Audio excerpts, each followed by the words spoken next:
Fox Sports. We are Baltimore. We are Detroit. Tigers baseball on Fox Sports Detroit is presented by Bell Tire.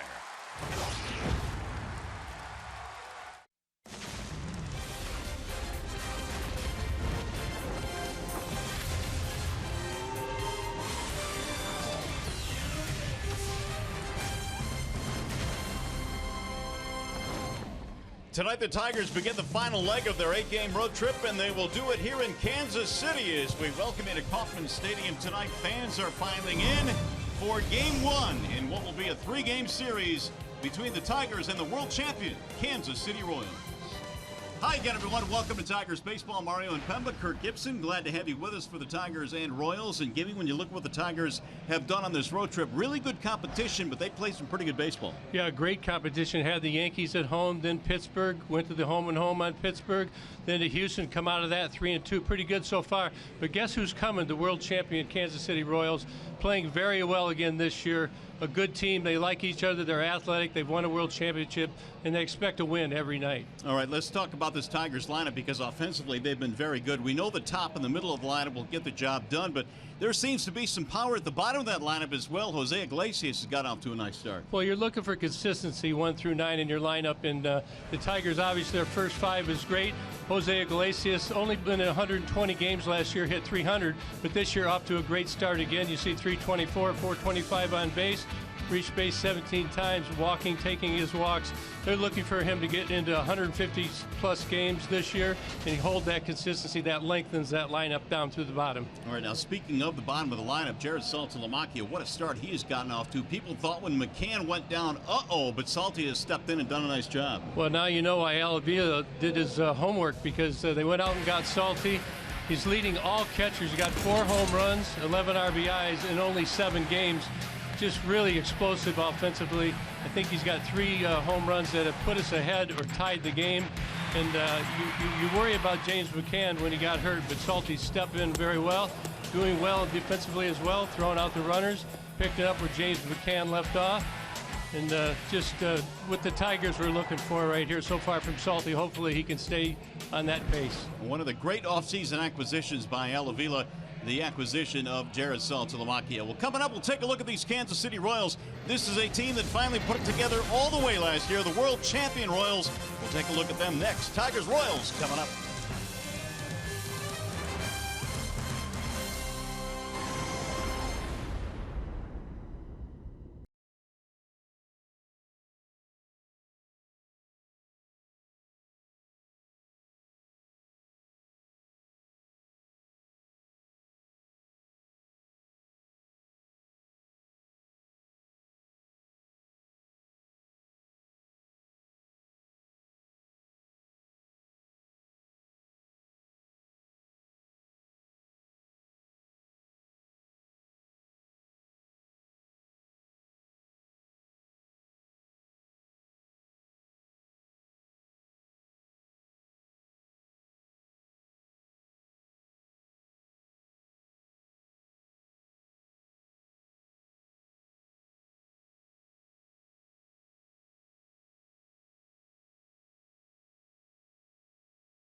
An overcast night tonight in Kansas City, but a big crowd expected nonetheless. Game one between the Tigers and the Royals. Mario and Kirk back here at the ballpark in KC. The Royals won the World Championship last year. So many different aspects of this team are very good, but offensively, they are very dynamic. They are top to bottom. They can beat you in so many ways. They just keep pressuring you and they come at you.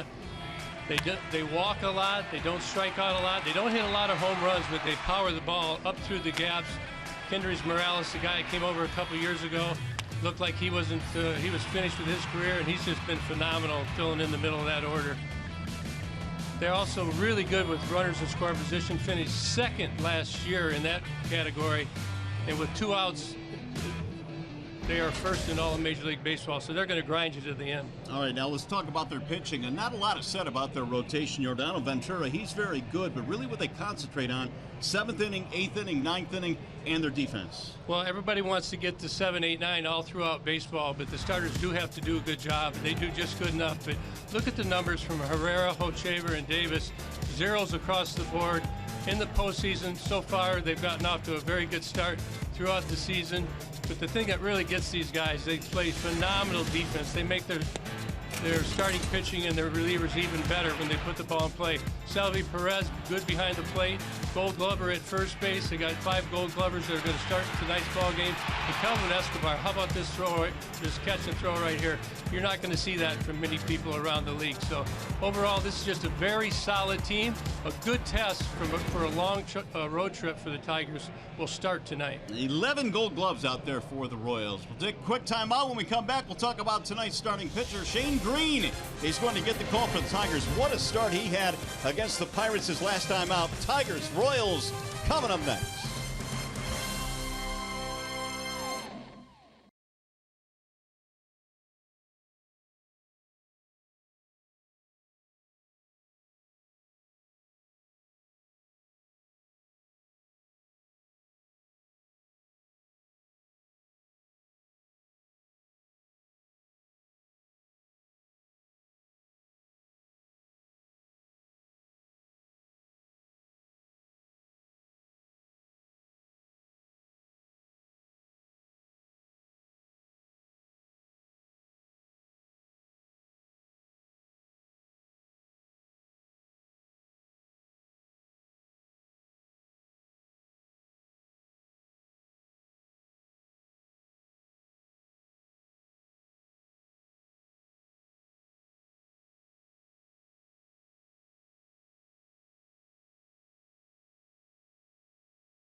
Baseball on Fox Sports Detroit is brought to you by Comerica Bank. Raise your expectations of what a bank can be when it's time. Come to Comerica.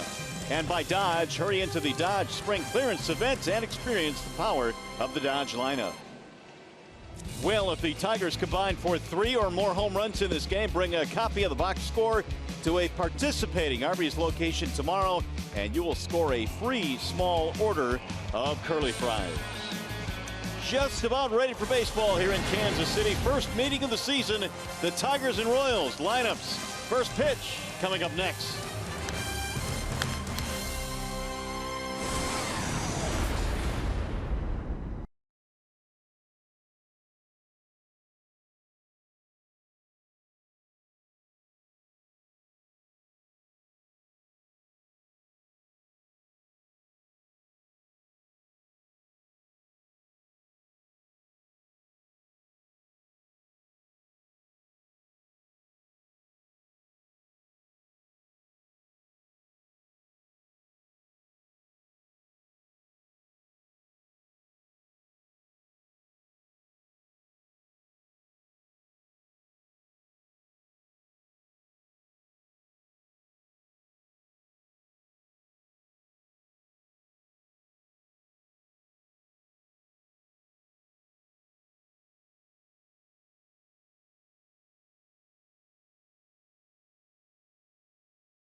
ground. Avila is under it.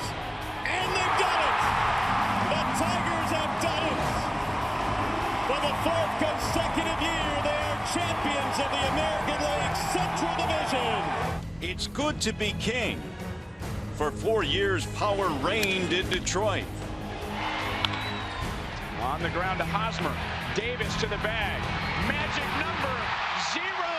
But last year, a new monarch bore the crown. Davis comes to the plate. Strike 3 call. It's over. They've done it. The Royals are World Series champions. Tonight begins the path back to the throne and a chance to regain what was once yours.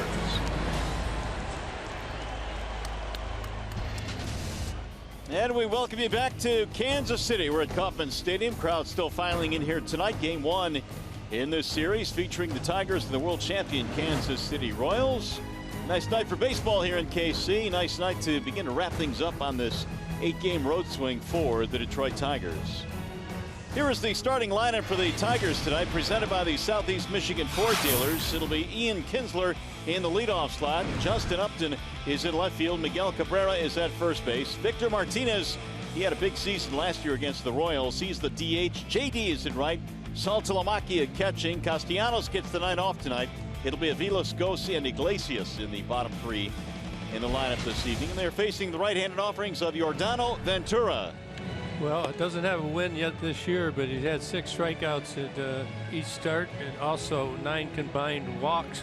This guy's got a lot of heat, 96, 97 miles an hour, but he's been throwing a lot of changeups as well. He's got a good curveball, so a tough task for the Tigers.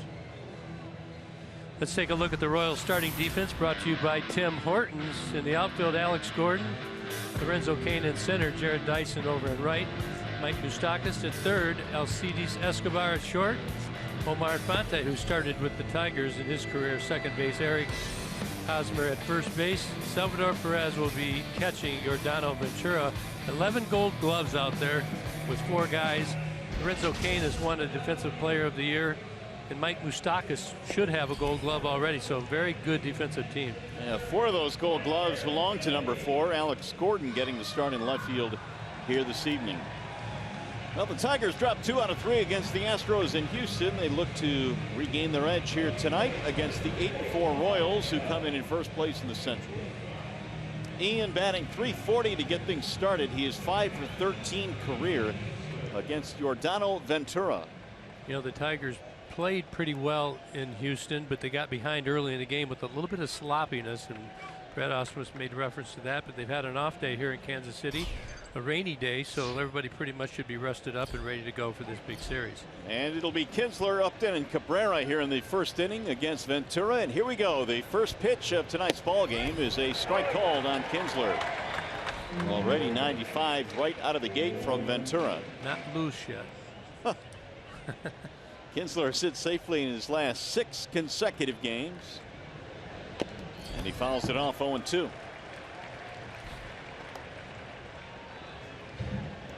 Tigers a pretty good fastball hitting team. Ventura is probably going to come out and establish the strike zone, and then he'll mix in his secondary pitches as he needs them. These 2 ball clubs played pretty much dead even last year. They were separated by 1 game in the season series, and Ventura wanted that last one, didn't get it. Yep, Kansas City won 10 games to 9 the previous 4 years. It was the other way around, so the roles are reversed as we get into this 19-game series on the season. 1-2, lifted in the air down the right field line. On the charge is Dyson. Infante, the second baseman, and Infante makes the grab. Matter of fact, right there, that little lack of communication, but Omar Infante goes a long way, and just kind of, that's what's good about having good hands right there. Ball stays in the glove. Those gloves are not very big that the middle infielders use. So Jared Dyson coming in late, but Kinsler is down on fly out to the second baseman Infante. Well, here's one of the bats at the top of the Tigers lineup they are trying to get going, and that would be Justin Upton, who checks in tonight at .240. He'll bat with 1 out, nobody on, and Upton fouls it away on 1. Jay Up is 0 for his last 11 at bats. He has hit 1 home run. It was a mammoth home run on the first homestand for the Tigers to dead center field into the camera well.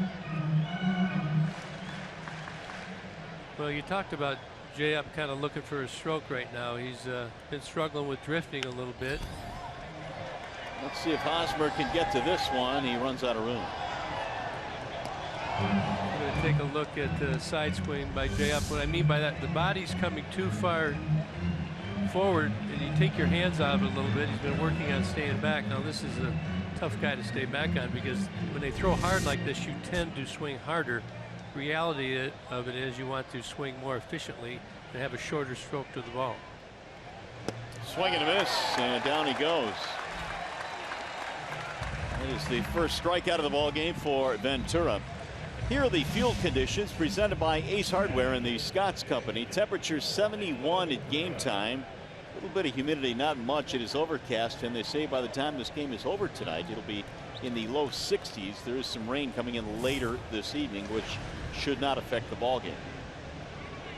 Now Miguel Cabrera with 2 outs.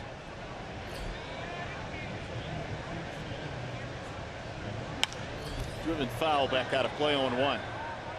97 miles an hour. You can kind of tell by what the hitters are doing how much they respect that gasoline that Ventura's throwing up there. Miggy, not normally a guy who's going to swing first pitch, but tried to get a cookie right there.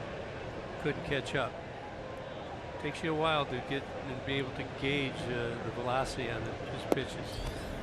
That'll miss low. 1 ball and 1 strike. Here are the numbers career for Miguel Cabrera against the Royals. They're awfully good, and they're brought to you by Chevy Silverado, the most dependable player for the Tigers in the lineup against the Royals. Well, one of them is Miguel Cabrera. 10 for 22 in his last 6. That'll sail inside. 2 balls, 1 strike. I believe that was a changeup right there. At 88. Victor waiting on deck.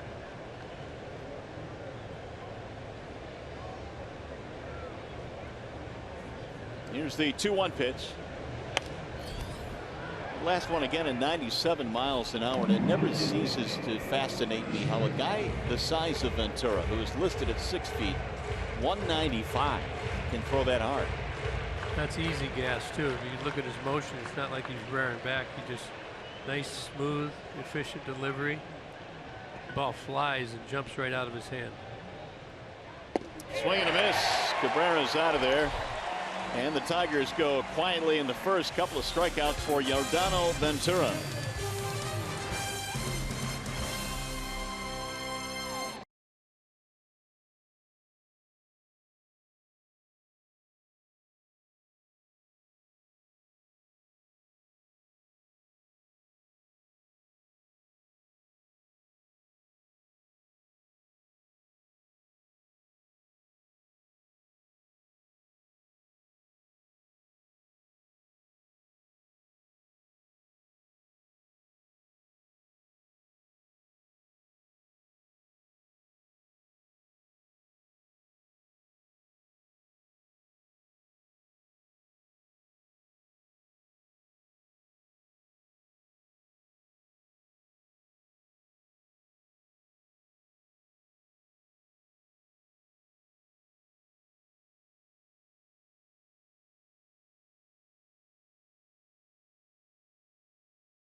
For the first inning, their starting lineup tonight is presented by the Metro Detroit Chevy dealers at KC this evening. It'll be Alcides Escobar leading it off, then Moustakas and Kane.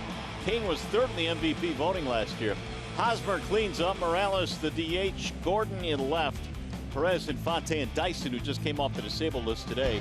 Dyson in right field. And Shane Green tonight, presented by Family Heating, Cooling, and Electrical. Yeah, good game last game. 6 innings, 3 hits, only 2 runs. You see the 7 Ks, and started off very quickly this year for the Tigers, and of course they want to see him finish it out. Started off quickly last year, but was unable. He had to have surgery to remove an aneurysm in his right shoulder or so, and appears to be healthy this year. Tough on right-handed batters. You see Kansas City has 5 left-handed batters in the lineup to face him. Escobar, one of the righties. He's hit safely in his last 3, off to a .255 start. Green with the 1-1. Shane Green is 27 years old, a native of Claremont, Florida. In the end, he would appear in 18 games last year for the Tigers before he was finally shut down. Slap back out of play. 1-2. The count stays on Escobar. This guy here, you see the Tigers are playing him in. JD Martinez in a little bit in right field. And Ghost is over a little bit to right, but he's got a little bit of pop out to center field, left center, right center. You got to make good pitches on him or it'll hurt you. Very aggressive on the bases as well. Swing and a miss. He went fishing there, and the first strikeout for Shane Green. Let's take a look at the Tigers starting defense presented by Beaumont Health. Up there in left field, you got Justin Upton, Anthony Ghost in center, JD Martinez in right, Mike Aviles. Second start of the 16th season here. Iglesias Kinsler up the middle.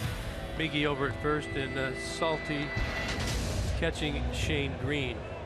You might ask, why is Castellanos not playing today after a big series against the Houston Astros? Well, it's really quite simple. Aviles hasn't started a game in 10 days. Yes, Brad needed to get him out there. Yeah, we talked to Brad about that. It's just never a good time. You have to keep your bench players fresh. He felt that he had gone long enough, and I don't think Casty's had good numbers against Ventura anyway. So there you have it for tonight. And Casty also is good to come off the bench later should he be needed. Mike Moustakas rolls it foul. 2 balls and 1 strike on the Royals' third baseman. Tigers haven't played a pull just a little bit, but not nearly like the shift they played against Moustakas at the beginning of last year. Yeah, much better hitter, hitting ball to all fields now. Worked hard on being able to do that. Ooh, looks like he's going to find a gap here. That ball is going to get down and go to the wall. Moustakas on his way to second base, and he will pull in with a 1-out double.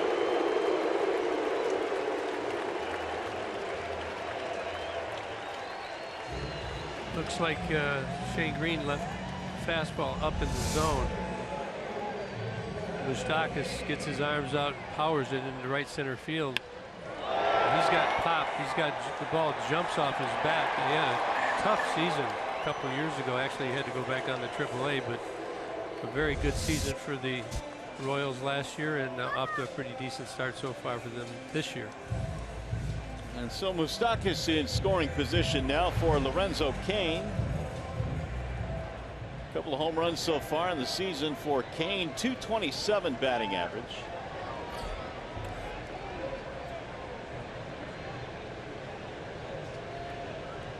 Lorenzo has that protector on the left shin.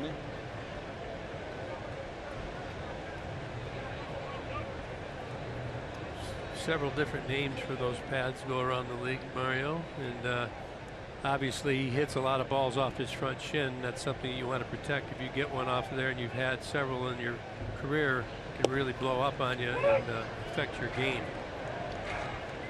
Strike 1 on Cain. See guys wear them on their elbows, they wear them on the top of their foot, on their shin.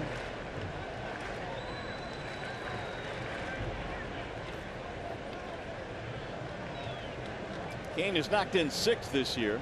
This guy really likes the heater.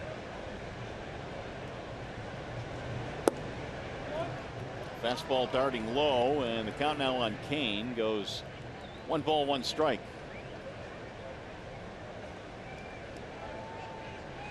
Yeah, Matt Cain, Lorenzo Cain led for second best in MLB hitting the fastball last year. 388. Only Soler, the Cubs, was better. That drops in for a strike.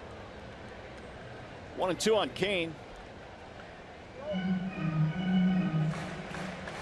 mentioned he finished third in the MVP voting last season. He sits safely in 5 of his last 6. He's kind of a late bloomer. Was in the big leagues with Milwaukee before he came over to the Royals, and has really flourished here in Kansas City. In his prime, 30 years old. Some felt that Milwaukee gave up on him a little bit. Here is the Let's Motor player profile, brought to you by BMW Mini, as we talk about Lorenzo Cain, the 4th player in Royals history with 15 homers, 25 steals, and 100 runs in a single season. Pretty good names under there. Carlos Beltran, Johnny Damon, Amos Otis. What do they call him? Famous Amos? Famous Amos. Now Green will step off. Moustakas only 1 for 2 last year in stolen bases. So not a big threat unless you're really slow going to the plate. The 1-2. Cain drives it in the air to right field, chasing J.D. Martinez back. He'll go to the warning track to make the catch. And Moustakas will walk to third base. 2 gone. Cain put a charge into that one, but not nearly deep enough. Yeah, ball took off a little bit on J.D. Look out there at the flags out there. They're blowing out to right field a little bit over towards the foul pole. J.D. quickly recovered and made the play. Tough corner to play down there. You got the curved corner around the foul pole right there, so want to make good judgments out there. If it gets by you, it's could be an inside the Parker. When they had turf here, it was really tough. Now they got a beautiful grass field. Here is Eric Hosmer. Hosmer looking to drive in a 2-out run. Something they did very well last year. Have struggled a bit so far this year. Not at the same pace.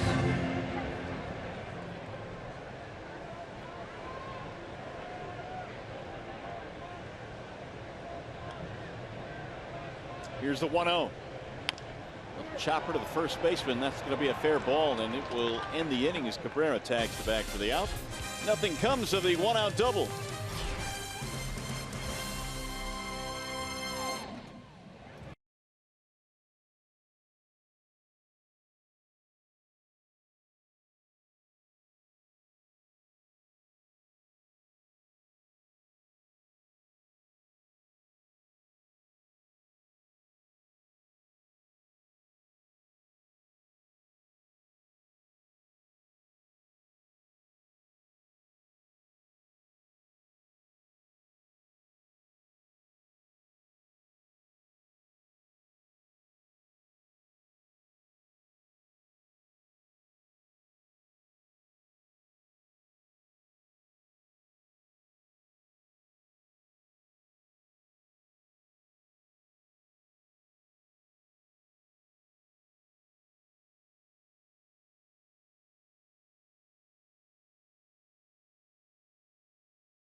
Detroit is brought to you by the Sam Bernstein Law Firm, official legal services sponsor of Fox Sports Detroit. Bell Tire, get the lowest tire price, period. Bell Tire. And by Chevrolet, more than you expect for less than you imagine. Back here in Kansas City, where the temperatures are pretty mild. We began the ball game in the 70s. A little bit overcast and cloudy tonight. Neither team has a run as we go to the second. And it'll be Victor Martinez to lead it off for the Tigers. And the Bernstein advantage brings you the pitcher-batter matchup. And we see Victor Martinez has had some decent success against Ventura in his career. Very good, 4 for 13. 2 of those hits are home runs. Ventura got the Tigers 1-2-3 in the first inning. First one is high and away to Martinez. A 12-pitch first for Ventura. 9 of those were strikes. Victor at .267 this year. A couple of home runs, both in a pinch hitting capacity in Miami. 1-0 is outside, 2-0.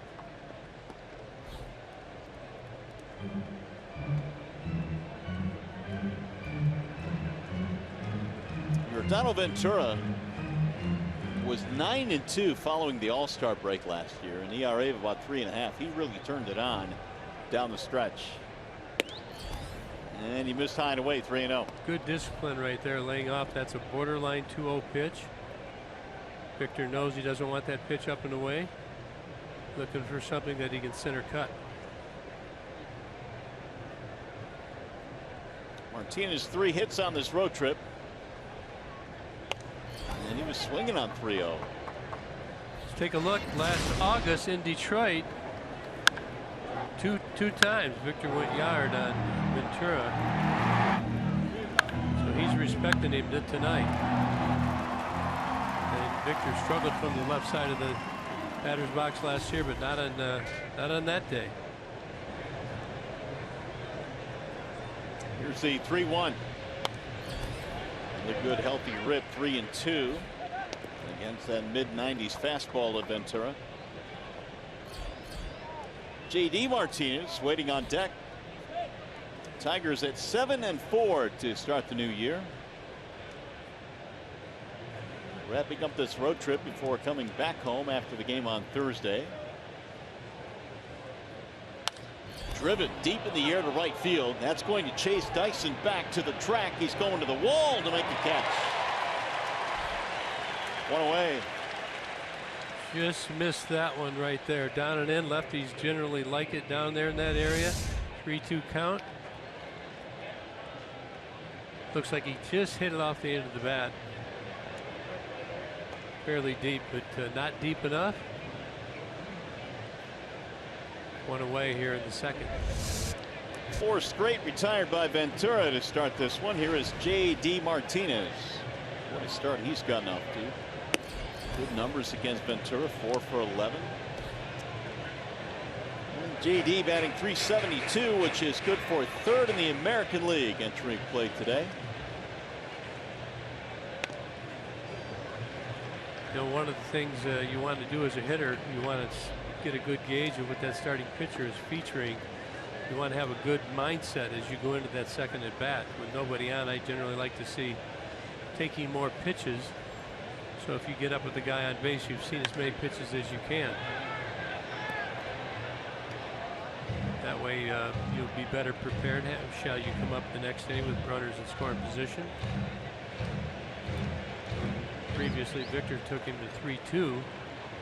I know he's feeling good about his next at bat. Here's the 1-2 to JD. He'll shoot that one on a line to right field, base hit. So Martinez now is hit safely in 4 straight. Tigers have their first base hit of the ball game. And Jim Grand, Detroit brings you the scouting report on Yordano Ventura. I want to talk about the average fastball that he's had. Well, he's first now. A couple of years ago, Garrett Richards just eked him out a bit, but Ventura back on top. That gets on you quick. Think you could hit that? Not a prayer. Foul one off? Not even with a tree trunk. I might be able to foul one off with a tree trunk. How about bunt? No, I don't know. I don't think I could do it. No. I could get hit by it. Little respect for Salty right there. Leads him off with the changeup. 16 pitches already above 95 miles an hour. 2 balls, no strikes on Saltalamacchia. 4 homers this year, 269 batting average. We talked about him at the top of the show and what a pleasant surprise that he has been in a fill-in role for James McCann, who is getting better by the day, by the way. He's no longer in the boot. Big swing there, 2-1. He went after that letter high fastball.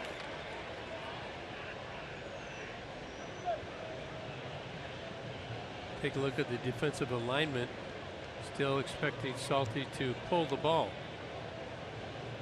Moustakas well off third base.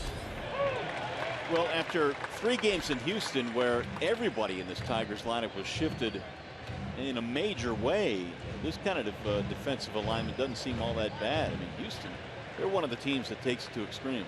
I would call this a modified shift. Agree with that? Oh, they almost got him. JD just got back.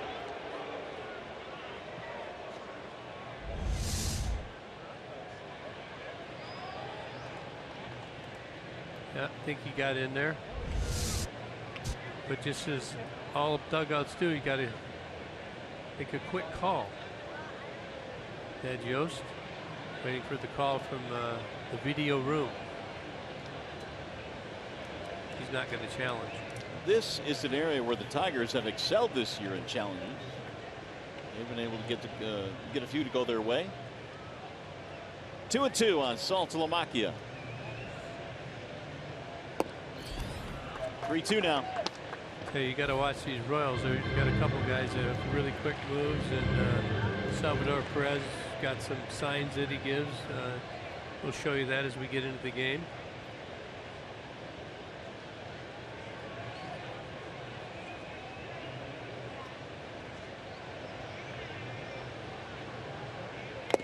Foul tip into the glove for strike 3, and Saltalamacchia retired. 3 strikeouts already for Ventura.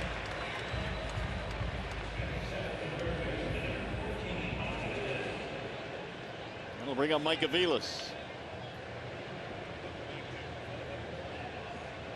Aviles for Castellanos today. Mike, 231 last season with Cleveland. This year, 4 at-bats. He is 1 for 4. Hasn't played for 10 days, and give him a nice, easy assignment with Mr. Ventura. Mike's career began right here in Kansas City. In fact, had a really good rookie season. He finished 4th in the Rookie of the Year voting with the Royals. Evan Longoria won it that year. Here are his career numbers with KC. 288.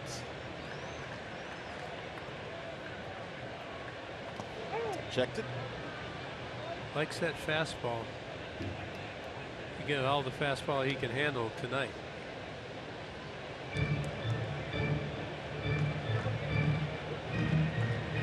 Ventura last year had just 1 loss in his last 14 starts.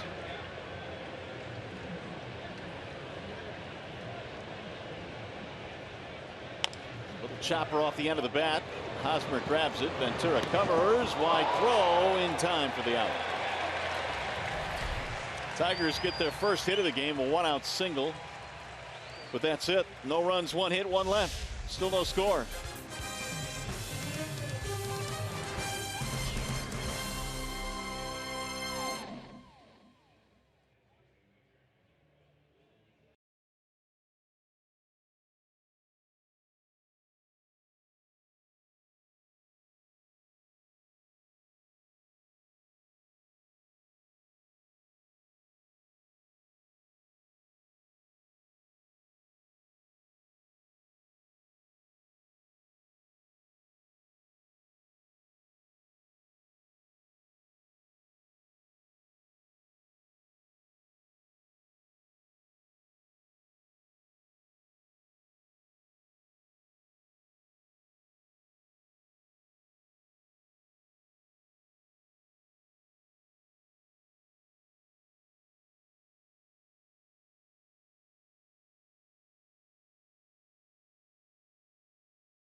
I know score as we go to the bottom of the second. Menards brings you the big money encounter. And when you talk about the Central Division, KB, it's been ruled by either the Tigers or the Royals.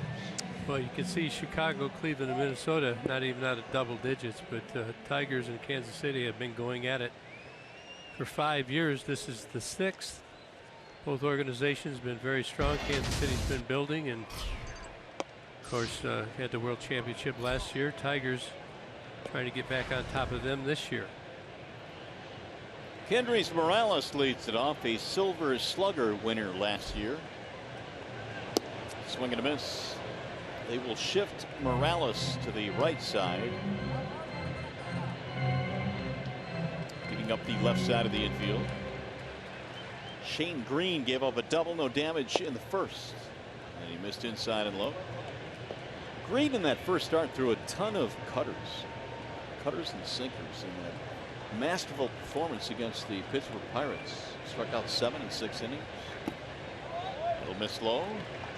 Green one. Yeah, good sinker there, and the Royals know that he's, you know, they scout all these pitchers. They know what he's going to feature. They're going to try and lay off it, but if you're throwing strikes, you can't lay off those pitches, and the cutter is not a good pitch to hit it for a left-handed batter.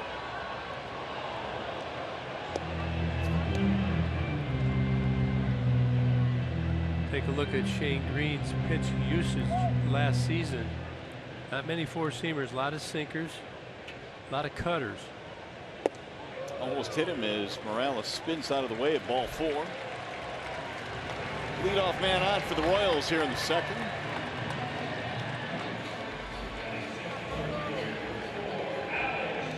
Now Alex Gordon will stand in. Tigers had Blaine Hardy join the team today, which now gives the Tigers 3 lefties in the bullpen. And I guess when you face a team like the Royals, that can be pretty good with all the lefties they have in their lineup. Yeah, that's what they're trying to do. They feel the lefties can have a better go. The numbers would suggest that Shane Green's very tough on righties. Ball 1. You put the lefties in there and hope they can get the head out. Hope that Shane Green doesn't get the cutter in on their hitters.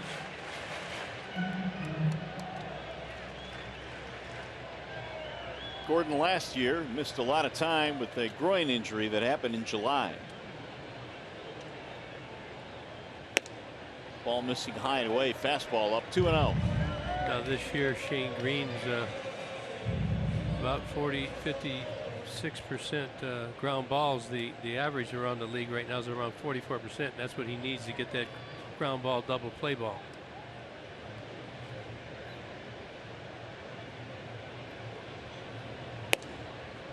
In there, a strike call, 2-1 on Gordon. Alex Gordon didn't like this, but just on the margin, up and away. Good job of framing that pitch by Salty.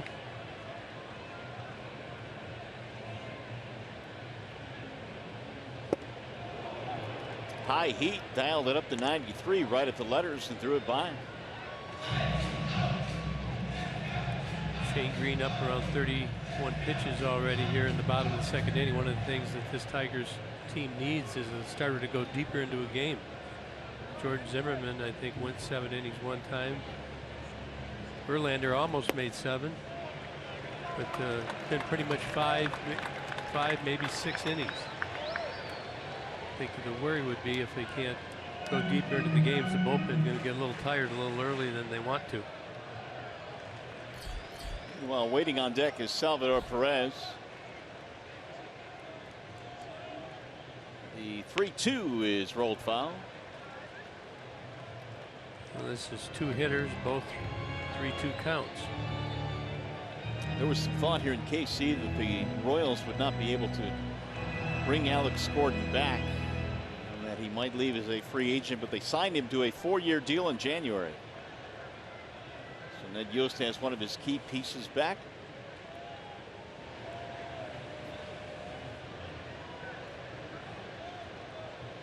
Up and in, and he walked him. So Shane walks the first 2 here in the second.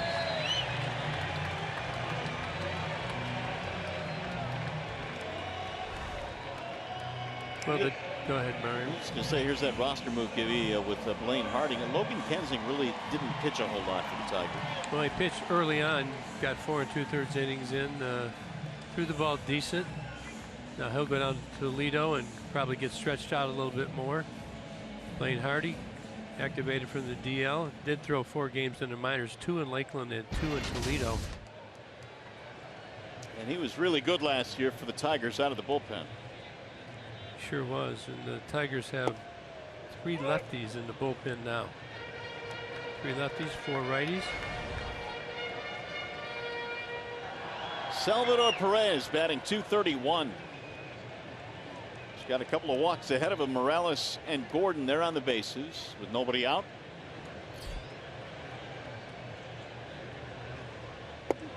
Shane missing inside, 1-1. Balls are elevated, unable to control where the ball goes right now. He's got a lot of movement on it. If you're a pitcher or a hitter and you're struggling, he probably knows what he's doing, but searching out there to try and find a way to fix it. He knows he needs that ball down in the zone, get that double play, but unable to execute so far. Foul back out of play, 1-2. Salvador Perez was the MVP of the World Series last year, batted .364 in the Fall Classic.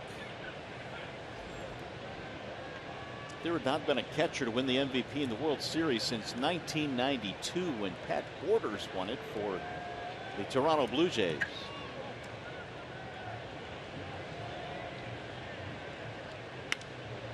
Out in that front foot, and he pops it up middle of the infield. To the grass goes Kinsler for the out. Infield fly. Couldn't drop that one to get him. I was thinking about it, but no. Yeah, it's a great play. I saw Ian Kinsler the other day let the ball drop to exchange runners. Got Colby Rasmus off the bases. But on that play right there, the infield fly was in effect, so you can drop it all you want. The original runners could only advance at their own peril. Here is Omar Infante, who's gotten off to a nice start after a really tough season last year for the Royals. .324 batting average. He has hit safely in 8 consecutive games.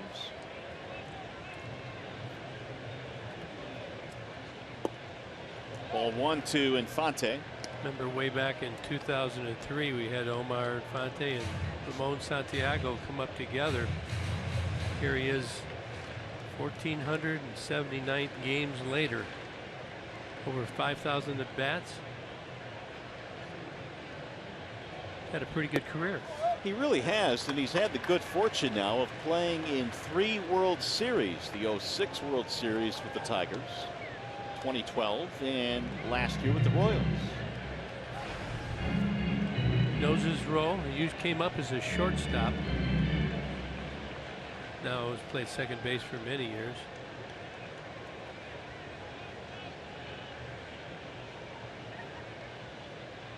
He's ahead 2-0. Now he's ahead 3-0. So Green is staring down his 3rd walk if he can't come back to get Infante. Tough being a manager right there. You try and design things how to get people out, but when they're just throwing ball after ball, putting you in bad down counts, just hoping he gets that sinker and the double play. 3-1. Tigers have been very good this year at turning the double play. And really, for the most part, they've been a very sound defensive team. Yeah, Iglesias and Kinsler are very good. They're really getting to know each other. Starting to remind me of a couple other guys that played together for a long time for the Tigers. Who could that be? There's a drive in the air toward left field, not deep. Upton is under it, and the runners will hold. So Shane comes back to get Infante after falling behind 3-0. And this is a hanger right here. It looks like a breaking pitch. Infante loves the high pitch, especially the fastball, but just off the end a little bit.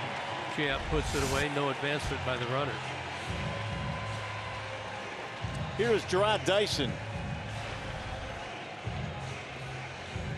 He was removed from the disabled list today, an oblique problem, kept him on the DL. In fact, he was hurt in his first game of spring training this year. This guy can fly. He will put some pressure on you defensively. And he lines one down the left field line. That's going to drop in, base hit. Upton charging. They're going to try and score the run. Here's the throw to the plate, and it gets by Saltalamacchia and hit the umpire. The run will score. They had Morales dead at home plate, but that ball just jumped up on Salty. Yeah, I don't know. It might have hit something around the home plate area because he did not get a true hop.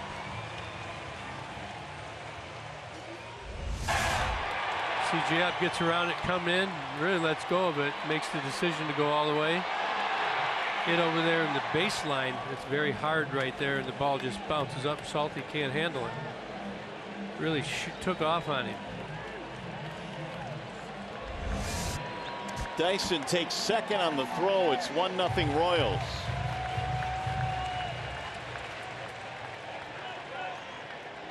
And here's Escobar.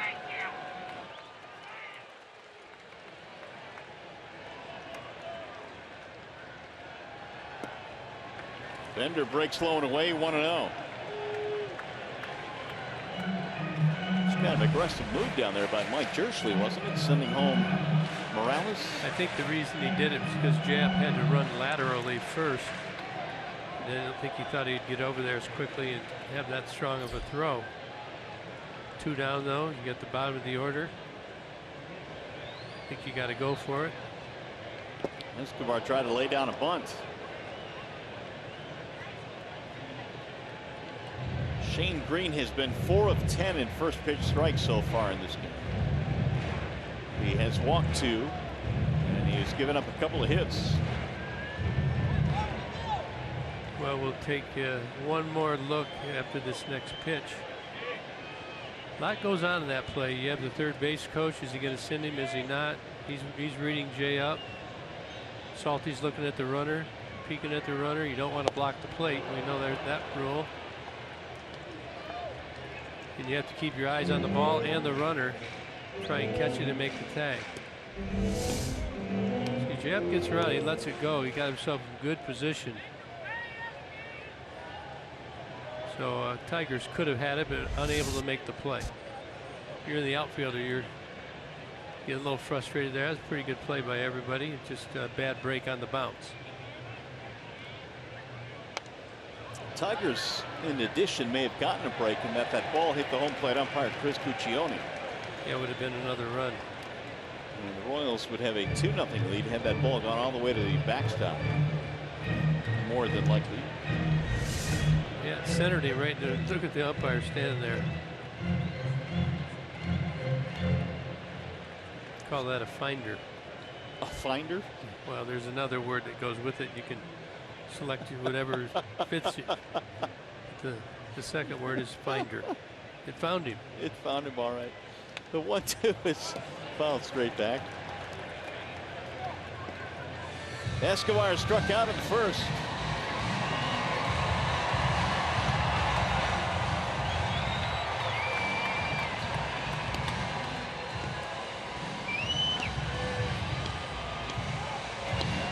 Cetus last year hit .257. He swiped 17 bags. He won his first Gold Glove last year.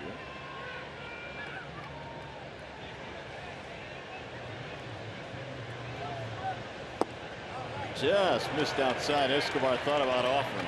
He should have. I don't know how he laid off that. 2-2. Mike Moustakas waiting on deck. Royals score first here tonight on the Dyson single. And Green about to throw his 30th pitch of the inning.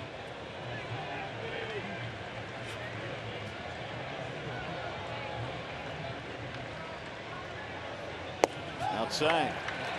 Fill the count now at 3-2.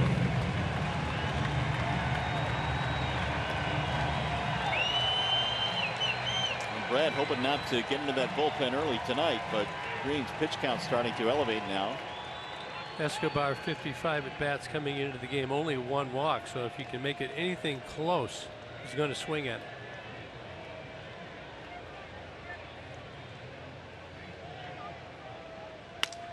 Soft line drive to left field, going to drop, base hit. 1 run scores. Dyson rounding third. He will score. Alcides Escobar with a soft serve out to left to make it 3-0 KC.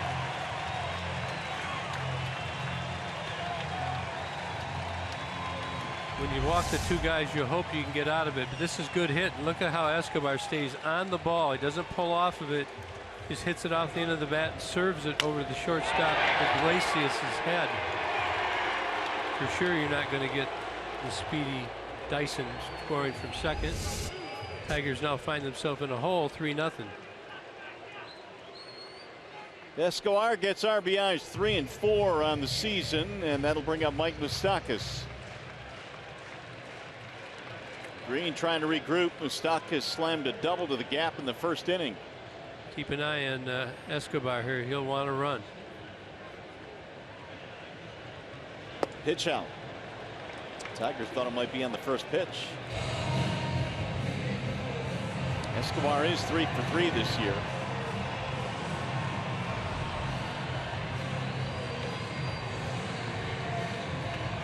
Moustakas already with 4 home runs, was an all-star last year.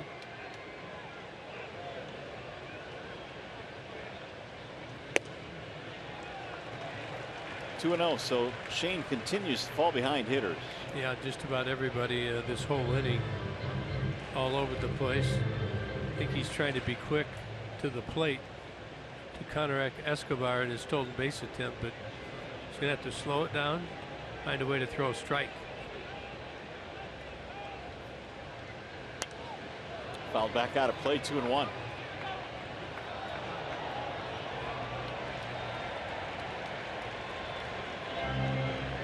Moustakas coming off a season in which he had highs in just about every offensive category, and also hit safely in all 5 World Series games that he played in with KC last year. Royals beat the Mets in the World Series 4-1. Escobar goes and is skied in the air to center field. Anthony Ghost coming in. Still waiting, and it finally falls into his glove, but a big inning for the Royals. They scored 3.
As we go to the top of the 3rd, stay tuned to Tigers Live. Following the game, we select the Fox Sports Detroit Tigers Player of the Game, presented by McDonald's. Stop by for your breakfast favorites all day long. I can eat breakfast at 10 o'clock at night. I love breakfast. Anytime. Any time of the day. Well, Tigers have some work to do now. It's going to be Ghost, Iglesias, and Kinsler as they go up against Yordano Ventura. Tigers need to find a way to extend this inning, starting right here with Anthony Ghost. Stock us in tight on possible bunt attempt. It's a ball outside to Ghost. Anthony's had kind of strange numbers against Ventura. He's 4 for 10 against him, but he also has 6 strikeouts. There's a strike on the outer edge. 1-0 changeup. Anthony so far, I believe most, if not all, of his hits on fastballs only. We're talking about changeups, and Ventura seemingly has thrown a lot more of those. He threw more changeups and curveballs in his first 2 starts this year. Here's the 1-2. Ghost on the trip has 3 hits.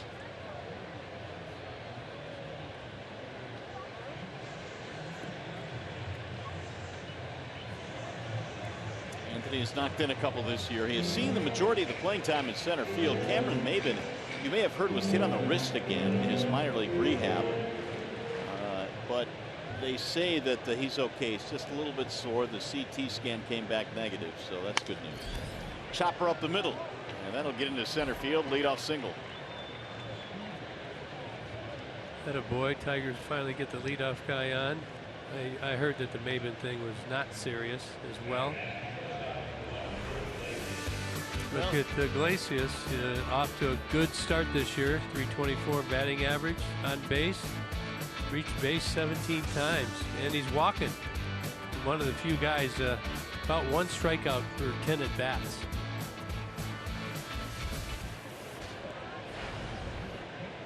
Yeah, his hand-eye coordination is awfully good, but he's been squaring up a lot of balls early in this season. 324 batting average, looks at strike 1 right at the knees. Yeah, very quick bat. Doesn't swing early in the count. Not usually. I always think if I was managing, this would be a good guy to, put a hit and run on, but certainly probably not when you're down 3-0. 0-2. Most catchers, you'd feel even if you missed the pitch that, like Anthony Ghost, could steal the bag with Salvador Perez. He got a pretty quick release. Got to make sure you return on your secondary lead after your secondary lead. Throwing out 40% of the base stealers so far.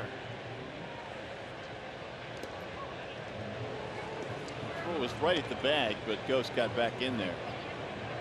Got a quick move. He nearly picked off J.D. Martinez in the 2nd inning. And Iglesias sends one back into the seats. He appears to be, Iglesias that is, one of those guys that is comfortable hitting with 2 strikes. Doesn't panic when he gets behind the count. I would agree. This Ventura is a little different animal out there. He's got great stuff: electric changeup, electric curveball, and electric fastball. Look at the high heater here. And he let it go by for ball 1.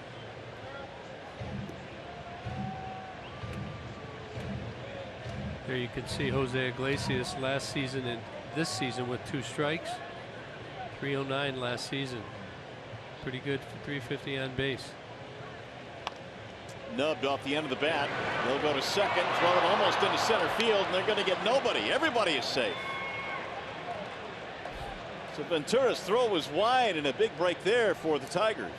Well, if you look at the Tigers last inning, in the bottom of the inning, 2 leadoff walk and then another walk ends up costing them. You got to work on the breaks to beat a good team, and here the Royals kind of return the favor. Ghost gets a single. Iglesias hits a double play ball, but Ventura rushes, does not make a good throw, and the Tigers at first and second, nobody out. Up to the top of the order, and Ian Kinsler. Fielder's choice E1. And that is just the Royals' 5th error of the year. Only Boston had committed fewer. I know 2 of their other errors were to Escobar. It was routine plays. That's one of the knocks on Escobar, is he makes the outstanding play, but the routine plays he struggles with sometimes. Well, we'll see if the Tigers can take advantage now. They have 2 on with nobody out, and a high fly ball into left center field, not deep. It'll be caught there by Kane, and the runners will hold. Kinsler retired on 1 pitch.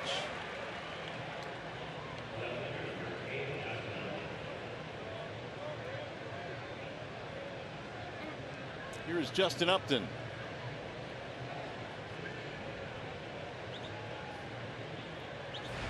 Ventura struck him out in the first inning.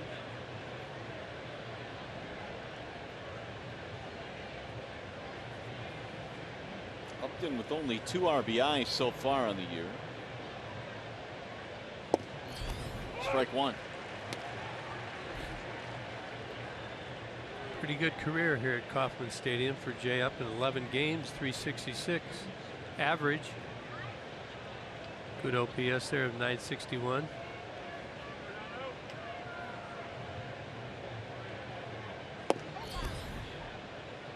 Upton is looking for his first RBI since April 12th, when he knocked in his only 2 of the season.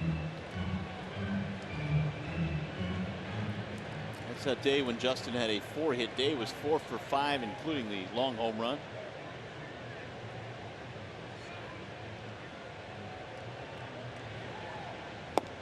Outside, 2-1.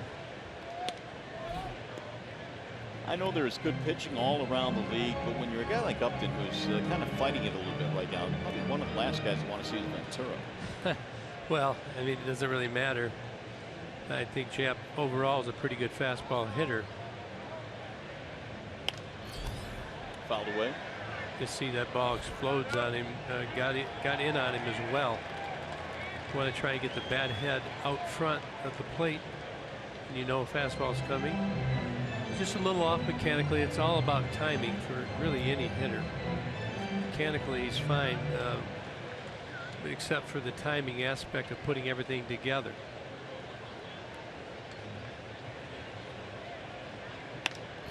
Soft liner to right field. It's dropping, base hit. They will hold Ghosts at third base, and they're loaded up now.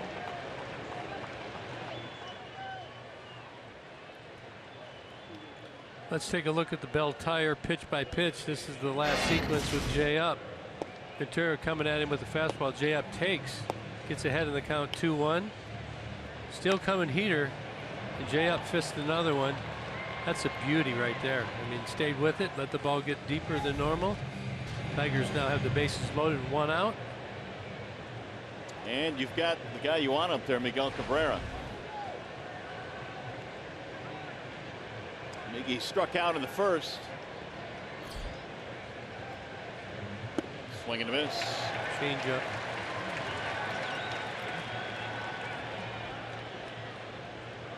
Each ball club with 3 hits in this game. Ventura now trying to dig out of a jam, partly by his own doing. Swing and a miss. 0-2. Mickey quick pitched him right there. You see Miggy talking to him. He just wound right up and went. Just a little slower, had a little higher leg kick. Ventura pulling out all the stops.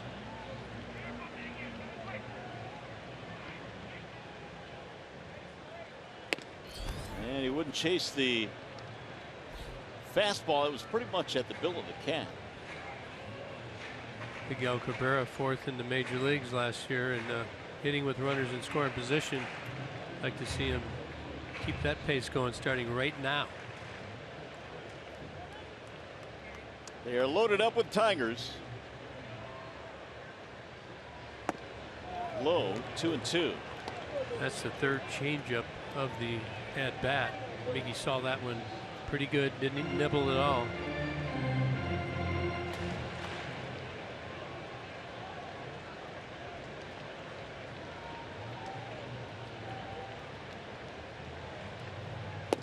And again, he's run the count full now, 3-2, with no place to put him as he takes a ball outside.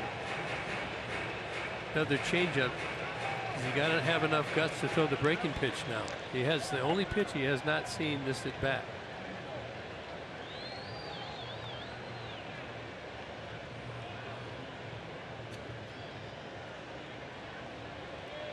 Here's the 3-2. Swing and a miss to strike him out. Ball had a little cut on it.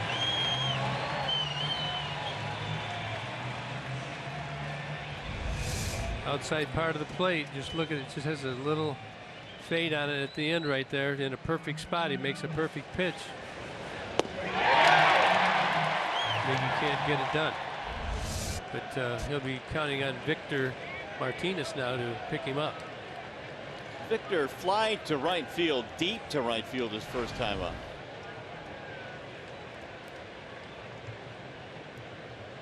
Two outs now with the bases loaded.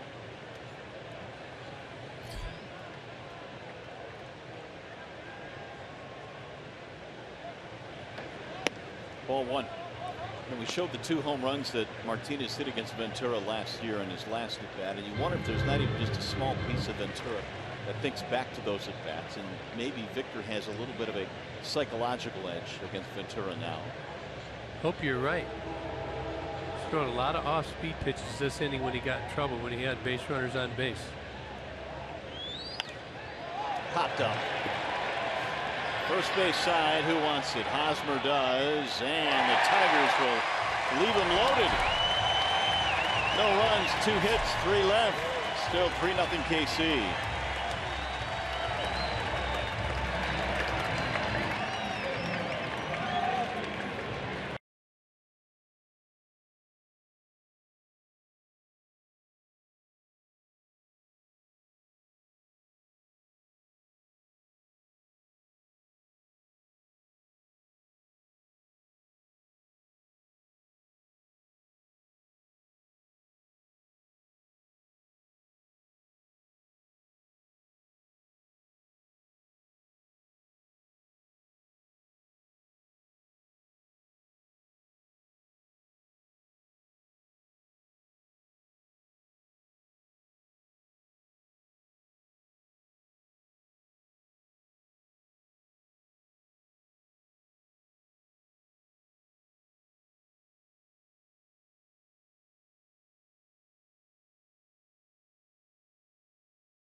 Bottom of the 3rd, we check in now with Johnny Kane, who has a little bit more on one of Gibby's former teammates.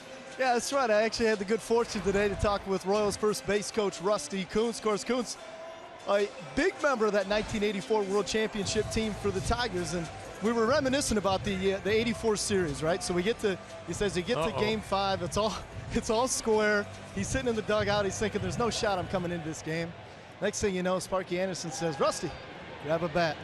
So then as he's heading out, Gates Brown, the hitting coach of the Tigers, said, Rusty, they're going to throw you a first pitch fastball, don't miss it. So he goes up to the plate. It's a changeup. Now he hit just enough of it, obviously, to get it to right field. And there you were, the speedster on third base, come all the way around to score, which proved to be the game-winning, well, proved to be the deciding run in that series. So even though you had, what was it, 5 or 6 RBIs in that series, he said he had that, the pivotal one, and you continue to remind him about that. Yeah, it was a deep fly ball to the second baseman, actually. Tony Gwynn lost it in the lights, but we got lucky. But he did his job, and he's one of the best first base coaches in the game right now. I'll give him credit there, too. He really is. He's a super nice guy. Obviously, he said you were a great teammate. He said on that team, you know, for Sparky, you were the guy that, you know, a motivational guy. You held guys accountable, and he said we needed a, you know, kind of a rah-rah guy, and you were that. He also said that he once challenged you to a foot race. Do you remember this? But he would have lost. I know that. That's what he said. He said, yeah, he said he walked up next to you and you looked over and he said, let's go. And he said you weren't even warmed up, but you beat him pretty good. That was the last time that ever happened. Those were the days. Those were the days. Good old days indeed. Thanks, Johnny. We appreciate it. Rusty Kuntz now has a runner at first base as the leadoff walk has given the Royals a chance now for Eric Hosmer. And that is in for a strike on Hosmer. Meanwhile, Shane Green has walked 3 in this game. First 2 came around to score.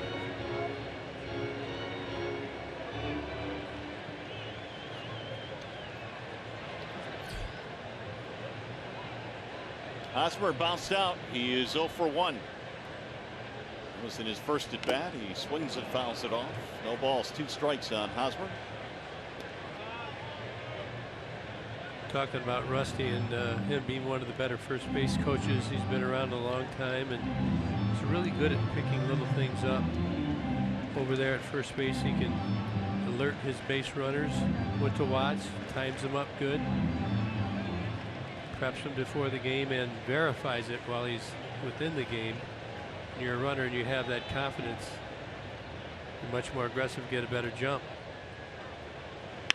Hard hit ground ball to short, should be 2. A 6-4-3. Hosmer hit it right on the button, but straight at Iglesias. 2 outs. Unable to get the double play last inning, but good job right here. Hosmer has got some side spin on there right to Iglesias. Easy one for the Tigers. 2 away. We'll bring up Kendrys Morales. Morales, a walk and a run scored in the second. He got things started with the base on balls.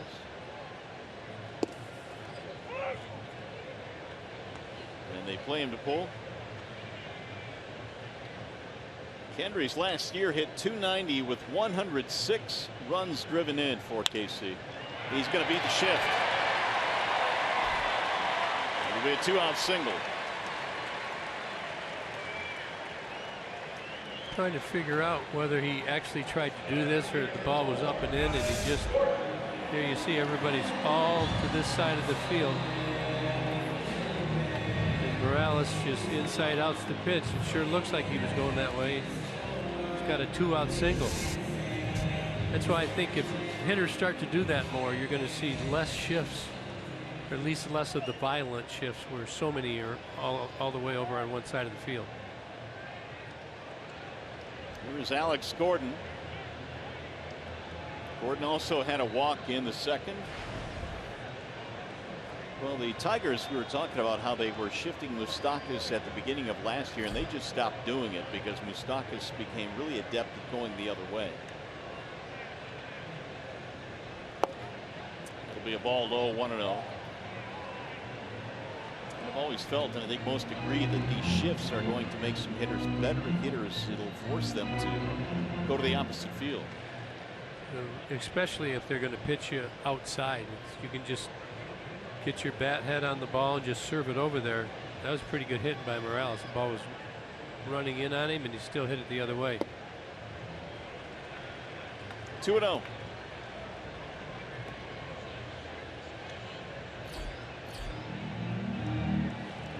There you see it, 62 pitches, only 34 strikes. Struggling so far with his command. Got to keep grinding it out, keep trying to find your rhythm. Go as far as you can. Daniel Norris still coming back from his injury. He's in the minor leagues, but Shane Green really impressed in spring training. He was 2-0 with a 1.86 ERA. Made 3 starts down in Lakeland, 5 appearances overall, had a lot of strikeouts. There you can see the numbers. When you're ahead and you're commanding the strike zone, it's going to make it a lot easier on you. Well, he's not been able to do that tonight. He's fallen behind hitter after hitter, and that's going to be his 4th walk. You can see Rich Doobie and Brad Ausmus talking down there a second ago. Very frustrating for everybody involved. Shane Green's trying, you know that, just can't find the rhythm. Asking for trouble again, though, with the walks. 35-pitch second inning, and the other number that really sticks out, 6 of 15 in first pitch strikes, so that's just not going to get it done. Yeah, you got to believe it should be 70% strike to ball ratio. 60, 70. 60 would be low, I think. 70 would be maybe get to the high side. Here's Perez. Ball 1. Salvador Perez came up there with 2 men on, nobody out in the second, and popped it up. He's got another shot here with 2 outs.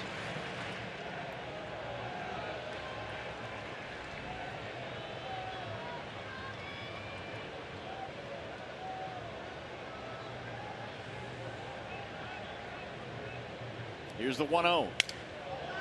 Broke his bat. Put that one into the kitchen.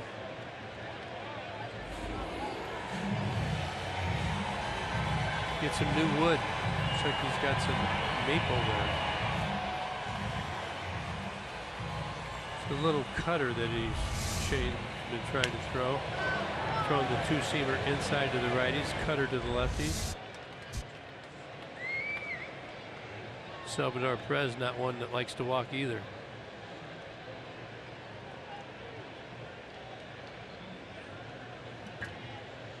Two walks on the year.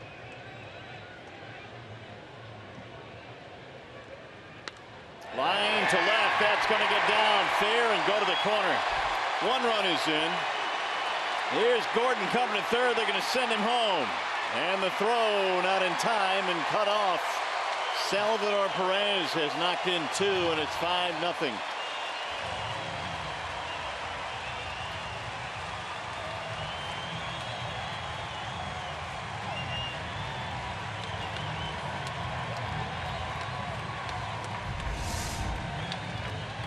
Something off speed right there. Looks like a breaking ball. It's pretty much right down the center of the plate, 80 miles an hour. Salvi Perez, he offers at it down in the corner. Tigers are over a bit. Here you have first and second all the way around for first base. Champ misses the cutoff man, makes it tough to get him at home. 3 of the 4 walks have come around to score for the Royals. They lead it 5-0, and KC with men in scoring position tonight. 1 for 4 Tigers, 3 for 7 Kansas City, and a 5-0 lead.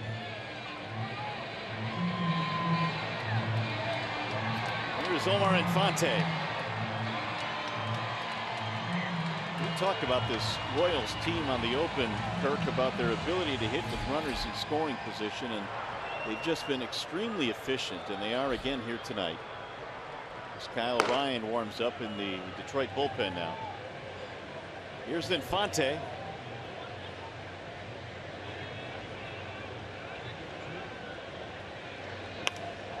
Popped him up. First base side for Cabrera, and that will end the inning. 2 more runs in for the Royals on the double by Perez.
5-0. It's been a game of opportunities. Kansas City making best of theirs with the Tigers. Miguel Cabrera strikes out with the bases loaded, and then V-Mart has trouble, gets a little cutter in on his hands.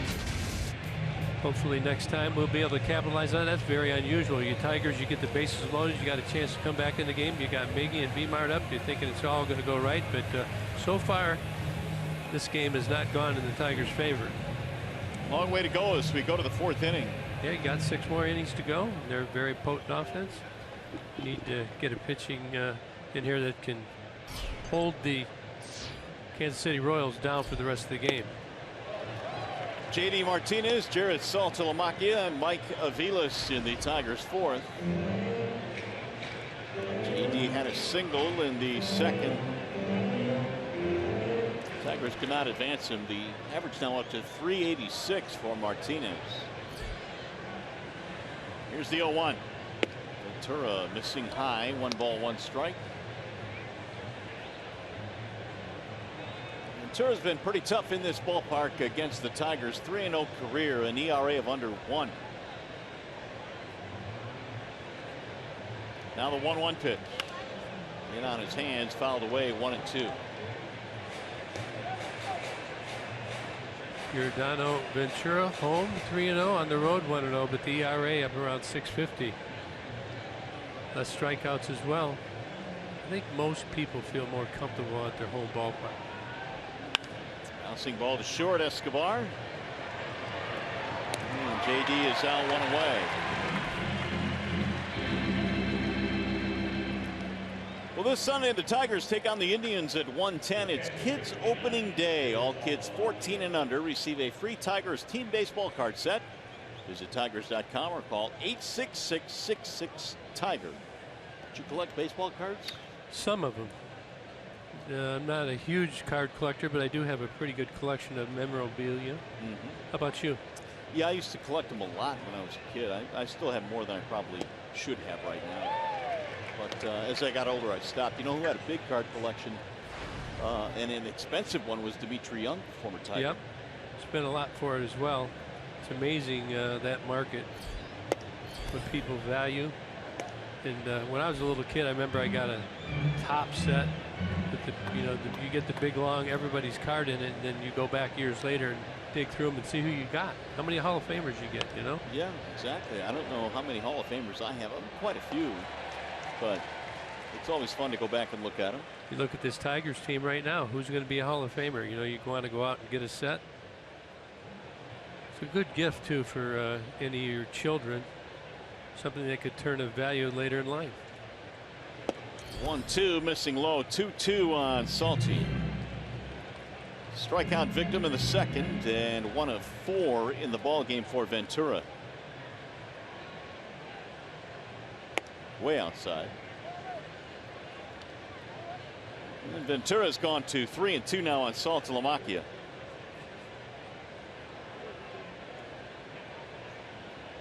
Need a runner. A couple of them.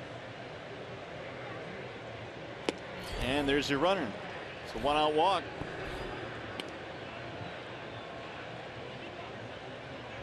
First base on balls in the ball game for Ventura. Now Mike Aviles.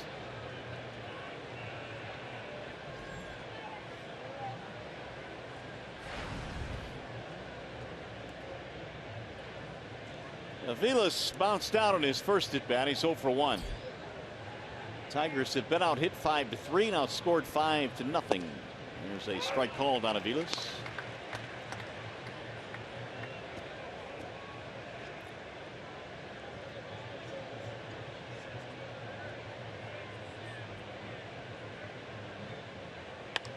Sliced foul back into the seats. 0-2.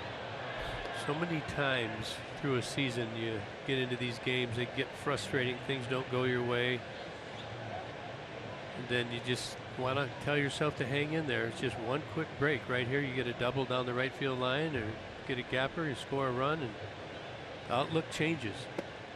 Checked it. Did he go? Yes, he went around. So says David Rackley at first base.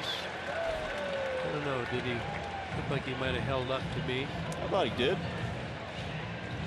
Mr. Rackley racked him though. Oh, I think he went out there. He did swing. Yeah, upon further review. I changed my mind. That's right. 5 strikeouts now for Ventura. Here's Anthony Gose.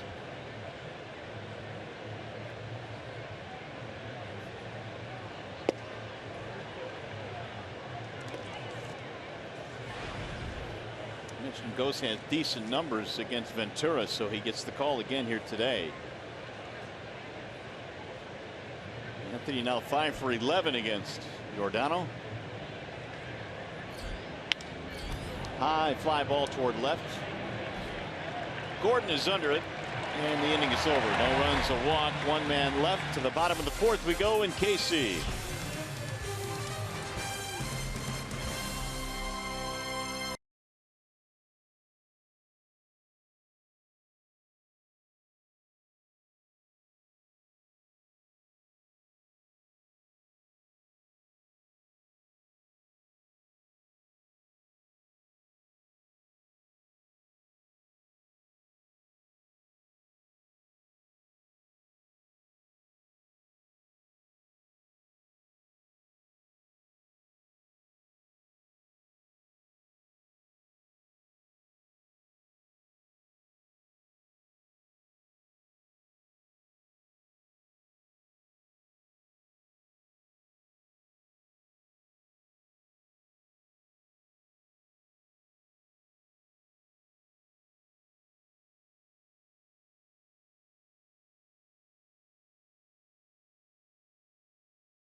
"5-0 Royals have the lead as we go to the bottom of the 4th. And just a reminder, as you enjoy a cold one, to look forward to Miller Time later in tonight's game.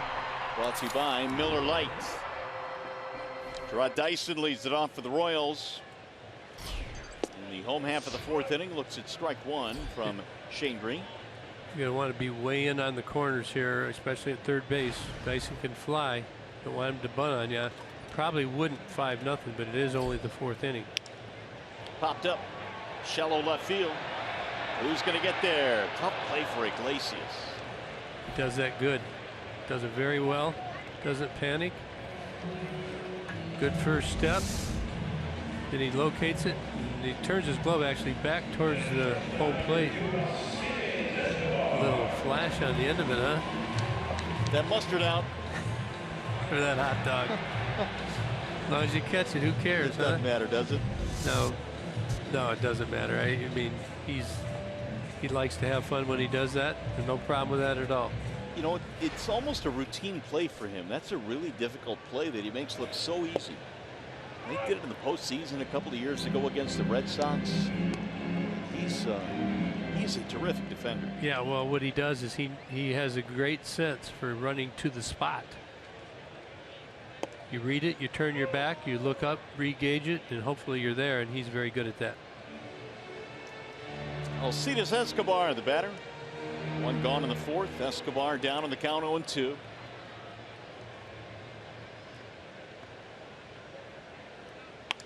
Ground ball to second.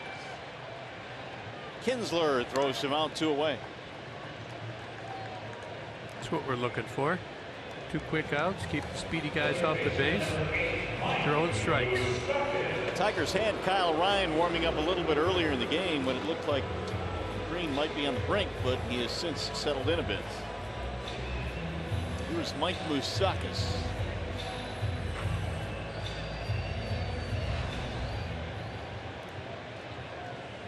His 4 home runs this year is tied for the American League lead. That'll bounce in 1-0.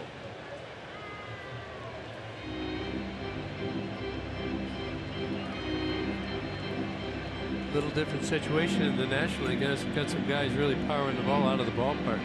Much different situation in the NL.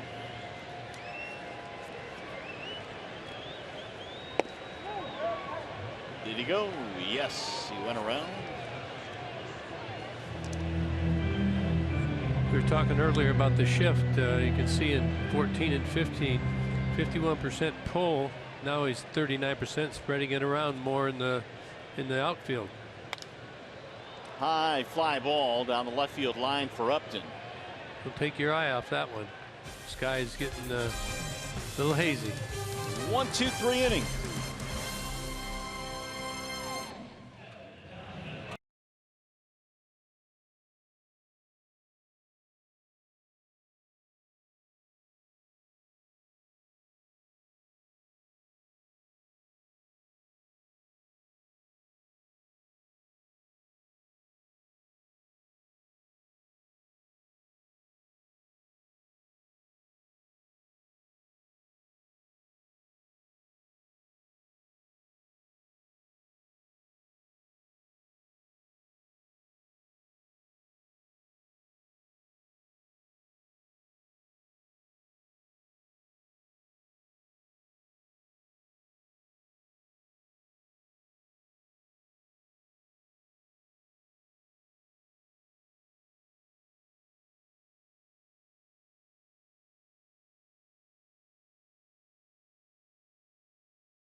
America Bank game summary. Shane Green got into some trouble with some base on balls as he walked a couple of batters in the second, then paid for it when Gerard Dyson singled down the left field line, scoring a run.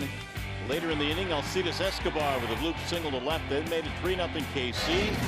And then the Royals added a couple of more runs. Opposite field single got things started by Kendrys Morales, the big hit. A Salvador Perez 2-run double. So it's 5-0 in favor of the Royals. It was good to see Shane Green get a quick out, quick 3 outs last inning. Got his pitch count back in order a bit as Ventura goes to work, and a little pop-up third base side for Moustakas. Iglesias retired, 1 away. Not a very good pitch right there. Jose didn't see that late movement coming in on his hands. Ventura got good stuff, as we know. Got good velocity, mixing in his breaking pitches and his changeup. That ball at two-seamer just ran in on him. Easy out. Ian Kinsler flied out on the first pitch he saw back in the third. He is 0 for 2. Ball 1. Kinsler also has a pop-up.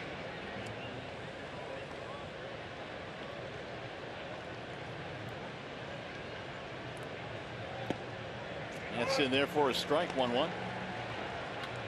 Ian led the league in multi-hit games last year. He is tied for the league lead early on this year with 6 of those. And there's a base hit to left.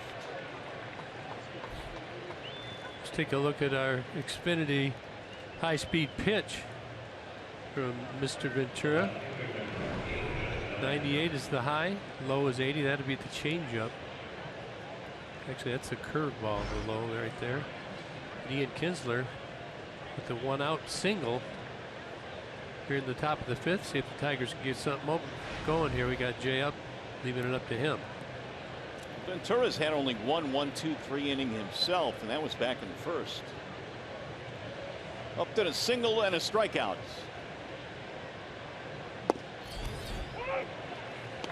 That single by Upton in the 3rd snapped an 0 for 12.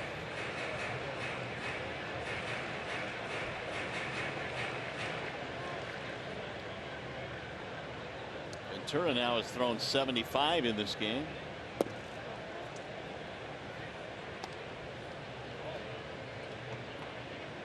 When you look back at what he did last year, we talked about his great second half. He was actually sent down to AAA, but was called back up the very next day when Jason Vargas went on the disabled list, and he caught fire in the second half. A little bit of good fortune there for the Royals. On fire after that. Had a big role in the World Series championship. 2 balls, 1 strike. Justin Upton. Swing and a miss. 96 from Ventura. Look at the movement, the late life on this pitch. Comes out of his hand. Looks like it's going to be a strike on the outside corner, and then just dives. Notice he's got a little grip juice there on the top of his hat. Man, he's got a quick move. Yes, he does.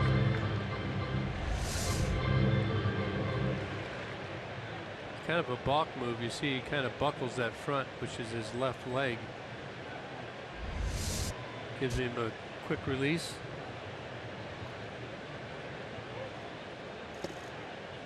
Upton would not chase. Full count now, 3-2. He's got to go with the heater here, doesn't he? I would think. He's up 5-0.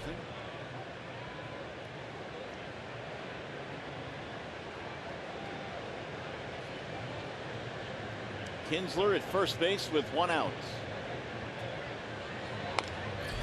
Old foul. He came back with the fastball.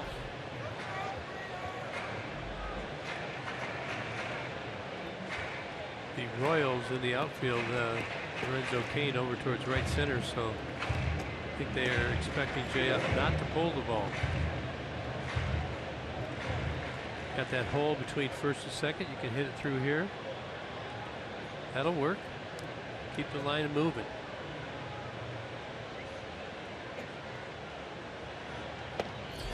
And he missed inside, and that'll put 2 aboard now for the Tigers.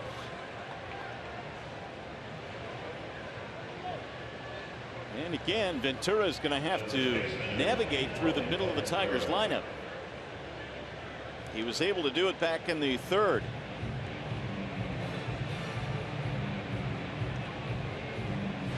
The great thing about this game, you always get another chance.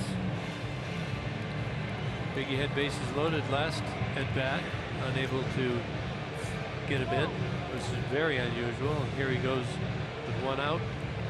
And at first and second, you have Kinsler and Jay have good speed as well. I always go back to an at-bat that Miguel Cabrera had against Danny Salazar a couple of years ago. Salazar was throwing high 90s fastballs. He had struck out Cabrera twice. But in that 3rd at-bat, Miggy took him deep. Yeah, and I tell you, if Ventura does not keep his changeup down, Miggy will get it. He's seen several of those in his previous 2 at-bats. Low and away, 1-0. That was the changeup right there, but still good location down in the way. Miggy's not offering at that. Got the call. Ball and no strikes.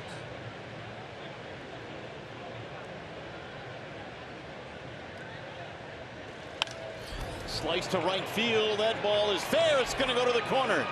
This might get 2 runs in. Kinsler scores. Upton rounding 3rd. Here comes the throw.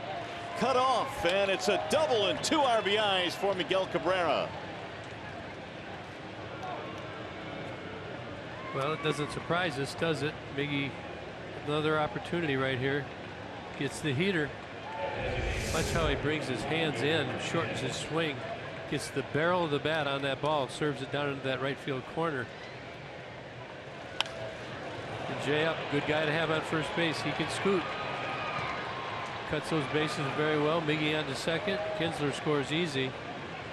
Jay up adds the second run. Tigers now trail 5-2. And it brings up Victor Martinez with a chance to drive one in.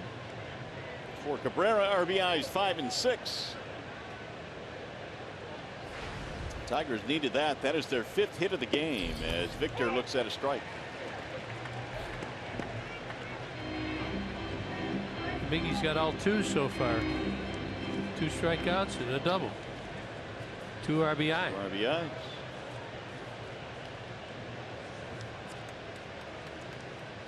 Ventura's 0-1.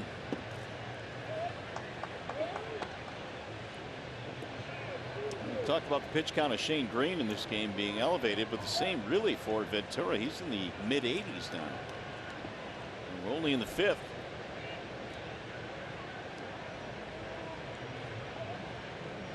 .99 pitches last outing for Ventura. 2-1.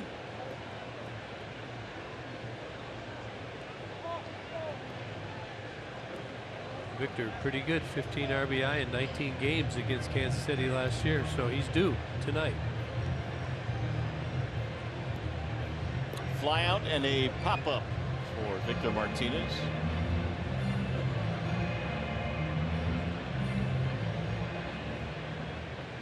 JD Martinez waiting on deck.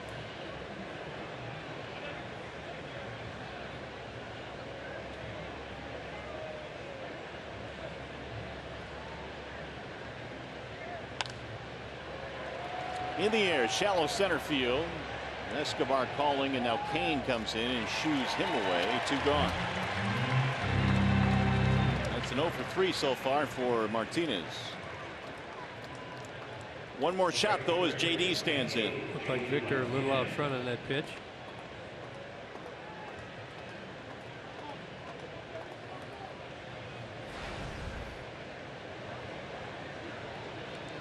One for 2 for JD Martinez.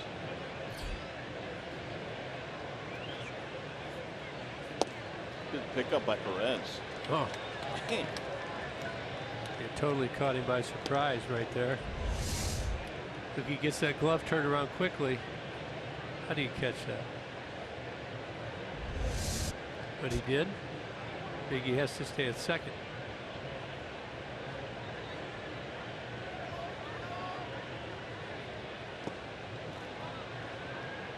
Two and 0.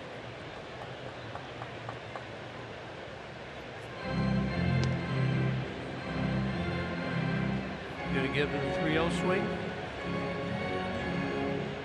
I think he's pitching around in here with Saltalamacchia waiting on Well, deck. I don't know if he would do that. I don't think he'd want to put the tying run to the plate. Way outside. 3-0.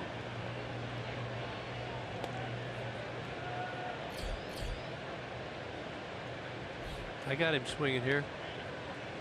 You've got to trust the hitter there that he'll be selective.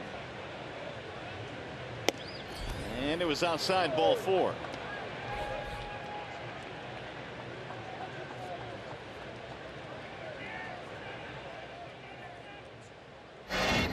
That brings the tying run to the plate. Who else do you want to have up but Salty? This is his first home run in Miami. And you get one in Pittsburgh in this recent trip. Houston right down the line. And here's the 4th. Three of the home runs tied were the go-ahead run. So Salty is due. Got the right guy up there. We do indeed. Here are some of the ranks among catchers for Saltalamacchia. That's not a typo. First in everything.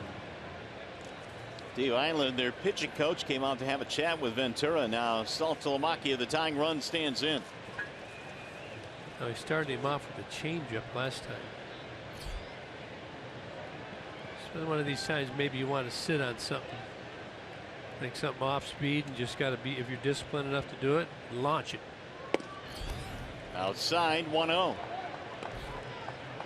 Pretty tight zone tonight by the home plate umpire Chris Guccione. Just a little bit off has been a ball. Got to throw it on the plate for a strike. Tigers are starting to get very selective. Ripped right into right field, a base hit. Cabrera coming to third. They're going to stop in there. Ball was hit too sharply, and they are loaded up now.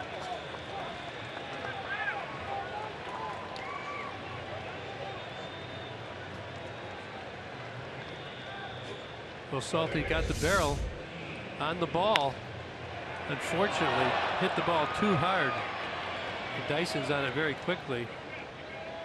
Biggie unable to score. So now the Tigers have them loaded. Ventura in a heap of trouble here with 2 outs. This is the 8th man to bat in the inning. Mike Aviles is 0 for 2. And he looks at ball 1. So Ventura continues to fall behind. Aviles ground out, strikeout.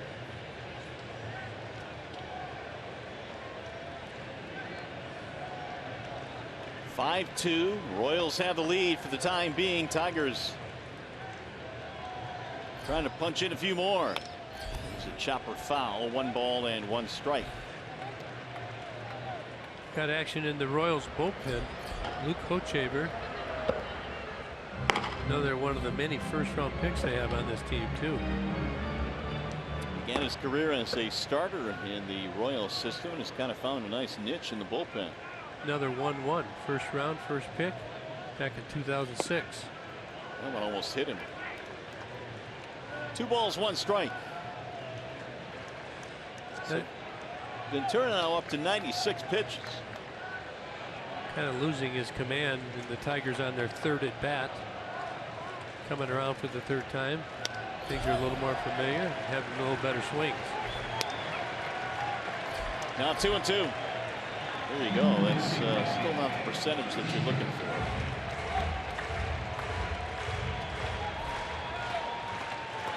Mike Aviles waiting on a 2-2 pitch with the bases loaded. Fly ball in the air to shallow right. That's Dyson, and that is the inning. So the Tigers will settle for 2 runs. Miggy gets it done, lining it double to right. Tigers baseball tonight presented by Bell Tire.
At Kauffman Stadium on Bark at the Park night.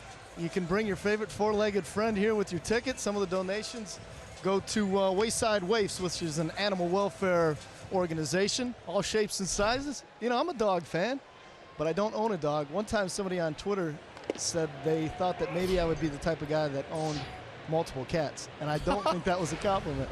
It wasn't, trust me. Thanks, Johnny. You know, I would not want to be one of the guys that has to clean up the stadium on Bark at the Park nights. But that's just me. You're supposed to clean up after yourself. Yes, that the operative word is supposed to. Four-legged friends all over the ballpark tonight, wearing their Royals garb. There's a swing and a miss, and Kane goes down swinging. Well, Shane Green off to a good start in the 5th inning here. 35 pitches he had in the 2nd, and we'll remember, and only 8 in the 4th. So quickly disposes of the first hitter, Kane, right there. Second strikeout. Is that dog in a pool? There's a ball low. Kind of chilling out there. It's not even hot out. I know. He is a little hairy, though. Yeah, but it's not August. Doesn't matter. 2 balls, no strikes on Hosmer. Boy, I find myself censoring on this topic. Yes. Please continue to do so. That's in there, 2-1. What do we have here? That's outlawed in Canada, right? It is? I didn't know that. Okay. That ball's drilled deep to left center field. Ghost going back. So is Upton. Neither will get it up against the wall. He stayed in the park at least. That'll be a double for Eric Hosmer.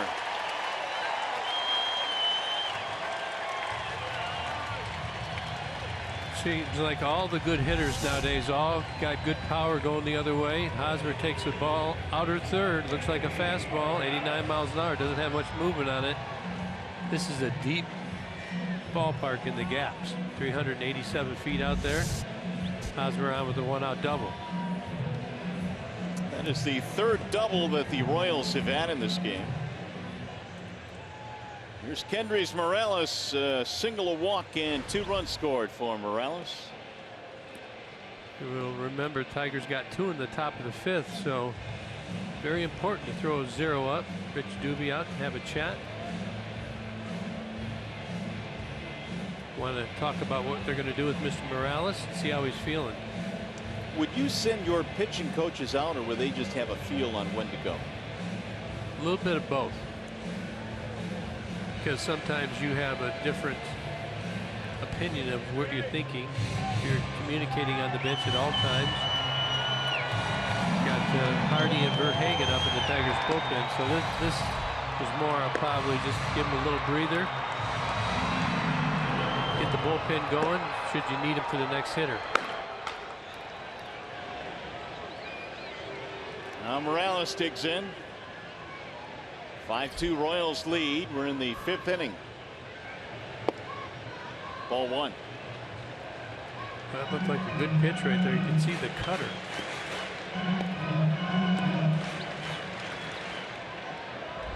And Morales, a veteran guy, he's telling himself anything on the inside part of the plate I'm going to take early in the count. Box track says that was a strike. Oh, that's going to hit him, and Morales will reach for the 3rd time. Hit by the pitch, put 2 men on now with 1 out. Another cutter gets away. Looks like he's getting around the ball a little too much. Got salty as well. He hit 2 guys right there.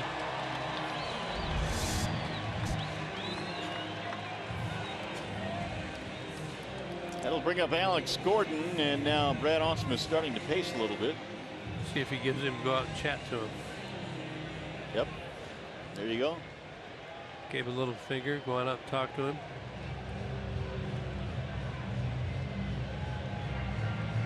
Going to give Blaine Hardy a little bit of extra time to get a couple pitches in before he brings him in this game. Hardy just rejoined the team today off the disabled list. There's Mick Billmeyer picking up the telephone. And now here comes Brad. So the Tigers will bring in the lefty to face Alex Gordon here with the 5-2 score. And that's going to be it for Shane Green. He will not survive the 5th inning, although he pitched much better in his last couple of frames. Wallside Windows pitching change. Tigers go to the bullpen. Here comes Blaine Hardy.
And we're back, a little flashback to the World Series last year. Mr. Gordon in Game 1 of the World Series. First inning, let it off with a home run. Game got tied up. Kansas City went on to win the World Series. And that's why Brad Ausmus went to the bullpen, bring in Blaine Hardy, the lefty, on lefty. 70 games last season for the Tigers. Started the season on the disabled list. He's brought Blaine Hardy in to get Alex Gordon to keep the score at 5-2. First one is in for a strike on Alex Gordon. Couple of walks, couple of runs scored. Hardy began his professional career in the minor leagues for the Royals. He was a 22nd round pick for KC in 08. He got as high as AAA, but that was it. When he came to Detroit, he was presented with an opportunity, pitched well in 14, and then of course really well last year. Yeah, he came up last year, had a real good break ball, and it really was his go-to pitch. That'll be the key as he comes into this at bat tonight. That first one hung up a little bit. A little more bite on that. By the way, that home run was in the 9th inning. Kansas City ended up coming back and winning 5-4 in the 14th inning. Something like that. On their way to a 4-1 victory over 4 games to 1 victory over the Mets. Swing and a miss. Talking about the efficiency and effectiveness of Mr. Hardy's breaking ball. That's the best one of the night. So Hardy straight off the DL is thrown into the fire here, and he strikes out Gordon. So we see if Brad stays with Hardy against Perez, because Salvador Perez is better against right-handed pitching. So he's got what we call reverse splits. So he'll give him the lefty. In most cases, you would bring in Drew Verhagen out there in the bullpen to go righty on righty. Verhagen is much more effective against righties, but Brad has chosen to go with the reverse split and let Blaine Hardy try and get this out. Not much history between these two, Hardy and Perez. 3 at bats, Salvador 1 for 3 against Blaine. He certainly paid his dues. 7 years in the minor leagues before he got an opportunity to pitch in the big leagues with the Tigers in the 2014 season. Checked it, fouled it off. 2-1. Salvador likes to get his hands out, get that bat out, extend it out over the middle of the plate, over the zone. Good 2-0 pitch right there, keeping it tight on Salvador Perez. Going back in there. Drill deep in the air to left field and way back. Upton turns, and that ball is going to go. It's a home run for Perez.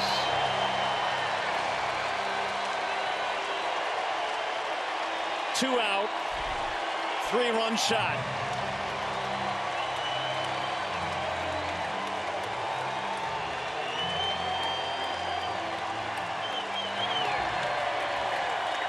Yeah, this pitch is supposed to be down underneath the hands, never makes it. Right down the heart of the plate. Maybe a little bit down and in. And Salvador Perez does not miss it. Second home run of the year for Salvador Perez. He's had himself a night. A 5 RBI night. And it's 8-2 Royals.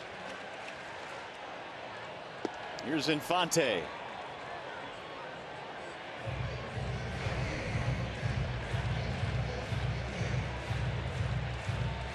Eight runs on 7 hits tonight for KC. The 5 RBI also a career high for Perez. 0-2 on Infante.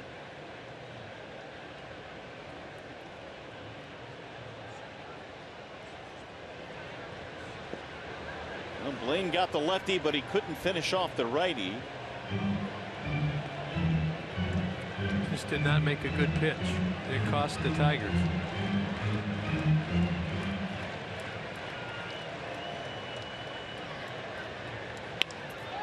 In the air toward left center. Ghost and Upton. Ghost. That'll take care of the side. Not before the Royals had 3 more. 3-run shot by Salvador Perez.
Detroit is brought to you by Comerica Bank. Raise your expectations of what a bank can be. When it's time, come to Comerica.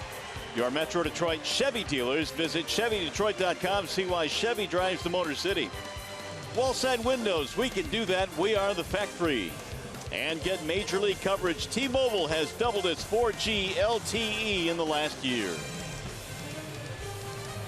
Fountains going here at Kauffman Stadium in Kansas City. Top 6. Big home run by Salvador Perez with 2 outs against the lefty Blaine Hardy. And it's 8-2 now in favor of the Royals. Luke Hochhaver comes into the Wallside Windows pitching change. 6 games already this season. 5 innings, so he can go longer or short. They're trying to get the bridge to the back end if they should need him. However, up 8-2, they'll try and stay away from their Herrera, Soria, and then Davis combination they usually use in the close games. Anthony Gose looks at a ball high, and the count runs to 2-0 on Gose. Iglesias and then Kinsler to follow. Against Luke Hochhaver.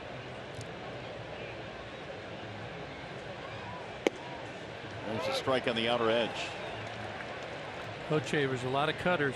55% of the time will throw his fastball, and he likes the curveball.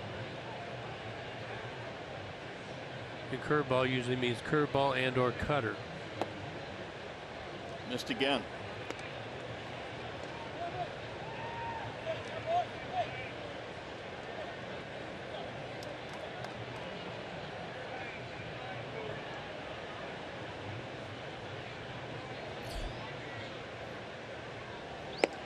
And a strike just on the outside corner at 94 miles an hour.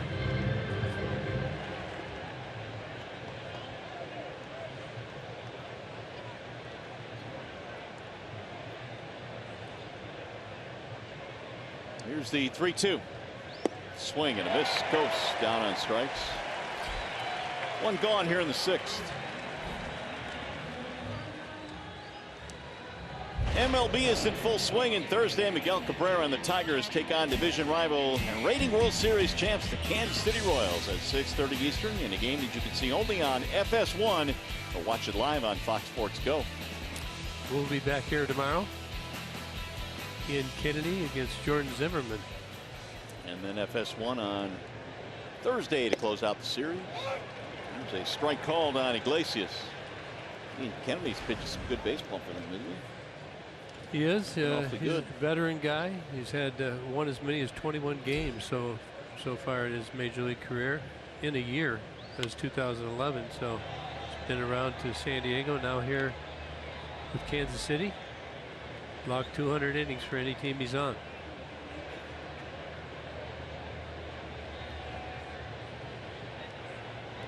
Iglesias is 0 for 2.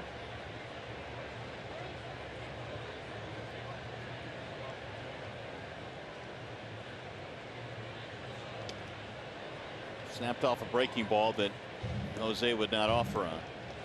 Ochever last year came back after missing all of 2014 with Tommy John surgery. Broke into the big leagues in 07, as Skibby mentioned earlier, was a first overall pick by the Royals. Bouncing ball to short. Escobar has it there. Yeah, when you go through and review many of these pitchers' careers, it's amazing how many of them have had Tommy John surgery. Not only once, but twice. Quite a few. Yeah, they come back as good as new, if not even better. Here's Ian Kinsler.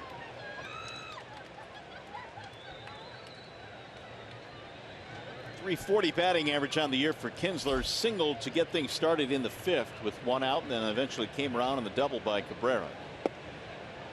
In there, strike 1.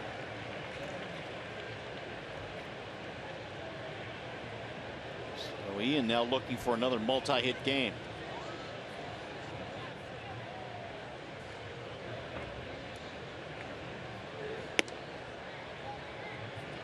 8 runs, 7 hits for the Royals. 2 runs, 6 hits for the Tigers, who, by the way, have stranded 8 in this ball game tonight, including the bases loaded. The difference has been the taking advantage of the opportunities by the Royals so far. Has not happened for the Tigers yet.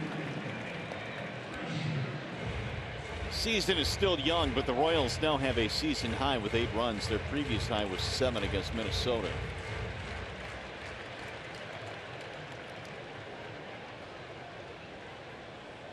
Here's the 1-2. Out in front of that one, popped it up, shallow center. Lorenzo Cain under it to retire the side. Tigers go 1-2-3 in the 6th. Still 8-2 KC, and a beautiful night for baseball here in the great Midwest.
Royals on top 8-2 as we head to the bottom of the 6th. Blaine Hardy goes back to the hill facing Gerard Dyson, who slaps the first one out of play.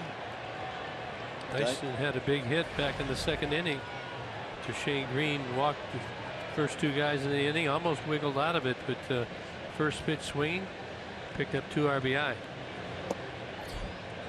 Missed it low. Dyson's first action this year, coming off the disabled list with an oblique strain. That's in there, a strike. I don't see as many of those as you did one day because their training techniques are so good. They do so many core exercises now to strengthen that. Still does happen though, occasionally. It wasn't long ago that was the injury of the year. It seemed like everybody had the oblique strain. Yeah, I had one of those in the mid 80s. Just hits you. There's no warning at all. 6 to 8 weeks, any way you look at it. If it's a bad one. How did you do it, on a swing? Just one swing. Just taking batting practice. Danny Duffy is up in the bullpen for the Royals. Bouncing ball, first base side. Mickey handles it. One gone. How about some news and notes around the big leagues? Kyle Schwarber underwent successful knee surgery today. He had that really bad knee surgery. Yeah, a collision in the outfield, and it's going to take him a while. It's amazing how quickly things can change. This kid had a great career when he started last year, and then now going to spend a year or so rehabbing.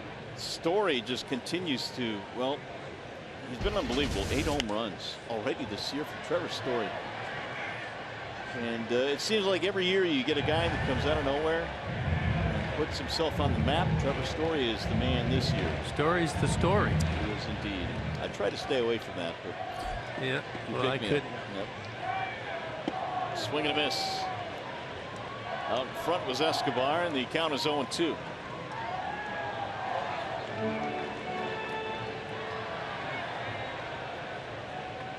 Rockies have been good, but much better than many predicted. Escobar goes fishing. 2 gone. You see the Tigers take on the Oakland A's April 25th through the 28th and get 4 tickets, hot dogs, chips, and drinks for just $16 per person with the weekday value pack. Visit tigers.com/value or call 866-66-TIGER.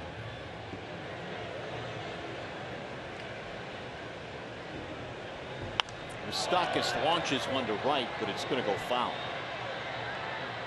Bush was cheating right there, trying to jump Hardy out in front. We got Shane Green for a double in the first, but did not score. He's 1 for 3 in this game.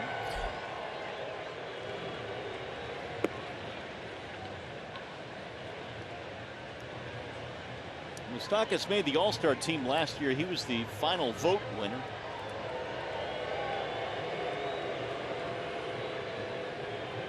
Now the 1-1. Fastball missed inside. 2 balls, 1 strike. Like that final vote thing?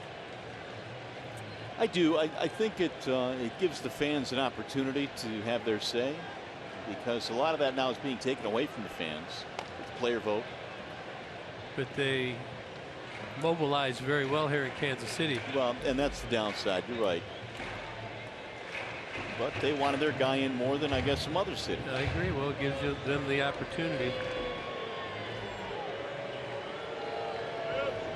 2-2 on Moustakas. Just stays alive.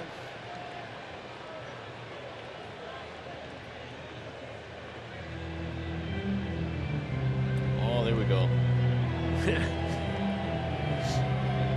Better put some orange on.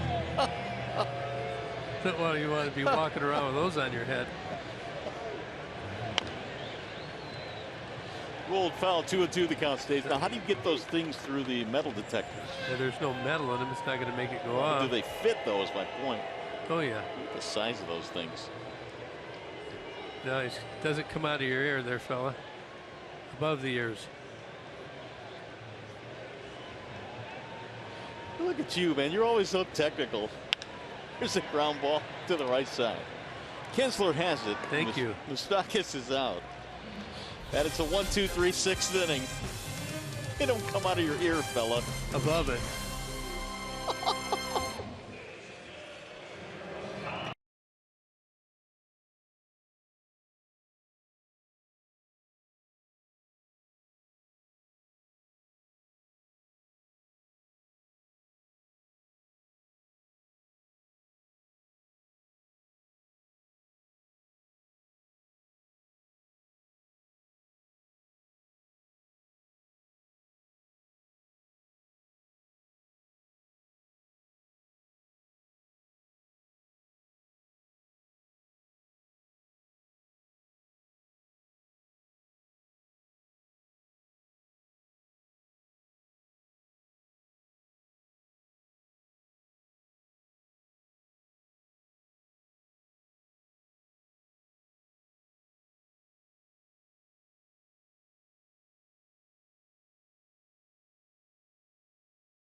The Jimmy John's freaky fast delivery of the game. Yordani Ventura, very effective, had the Tigers popping up early. Then he started throwing his off-speed pitches. Tigers couldn't catch up. 5 innings pitched, 6 hits, 5 Ks, only 2 runs. Did walk 3. 98 pitches, 57 of them strikes. Hochevar pitched in the 6th inning, and now Danny Duffy comes on. And he'll pitch in the 7th.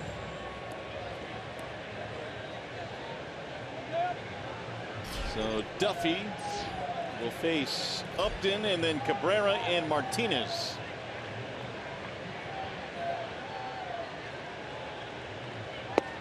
Danny Duffy's always had some really good stuff. And how about that 98 from the left side?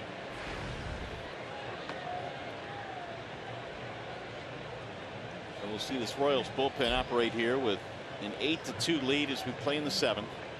Walk, single, run scored for Upton. Fouled back out of play. No balls, 2 strikes.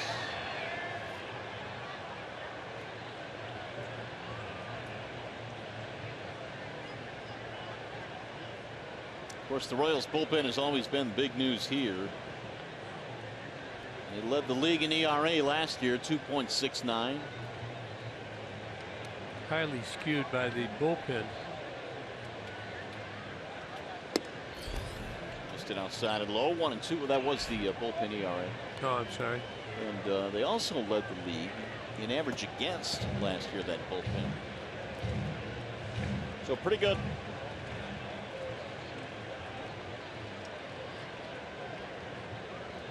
Since 2014, they've been even better.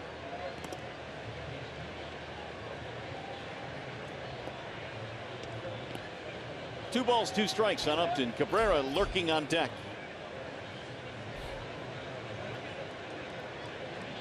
Ventura goes 5, and then Hochevar in the 6th, and now Duffy here in the 7th.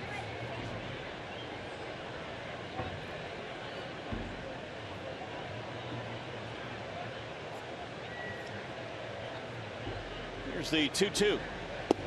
Ooh. 98 inside part of the plate, and Upton could not pull the trigger. Yeah, he's feeling fresh. Well, let's take a look at the call, Sam. Call of the game. Remember, Miguel Cabrera in his first at bat. Yordano Ventura strikes him out. Second at bat strikes him out as well. Comes up with men on base in his 3rd, makes the adjustment. 2-run double down into the right field corner. Can't beat Miggy down. RBI is 5 and 6 for Cabrera, and he threw that one by him. This guy's coming out throwing 97, 98. Yeah, these guys got some velo out of their pen.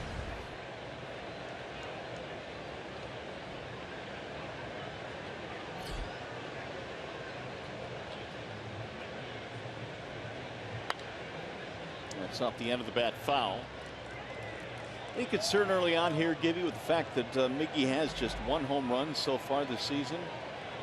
Yeah, I don't think there's a concern. He's just hasn't hit his stride, but as a whole, I don't think the lineup top to bottom. We talked about it early in the open of this game.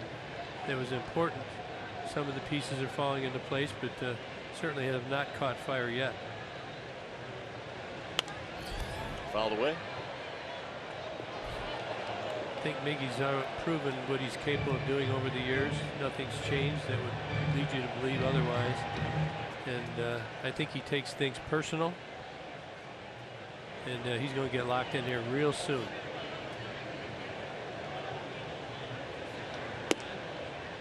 High, ball 1, 1-2. Duffy last year spent the majority of the season in the rotation for the Royals. He was moved to the bullpen the last 2 weeks of the regular season.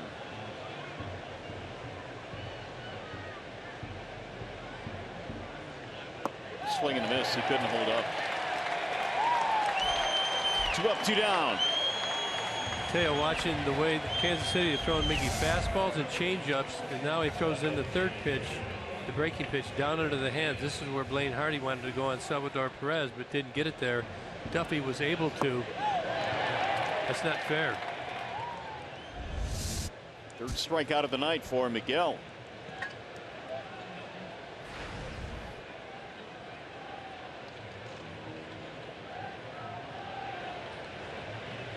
And that is 8 strikeouts for KC pitching. Here is Victor Martinez, ball 1. Pretty good sequence by Kansas City. Good execution by Duffy. Again, if you think back to all the at-bats, a lot of fastball changeups.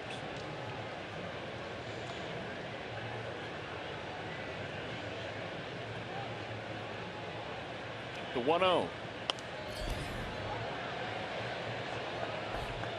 Should Martinez reach, JD waiting on deck. Tigers fell behind 5-0, then fought back with a couple of runs, but then a Perez 3-run homer made it 8-2.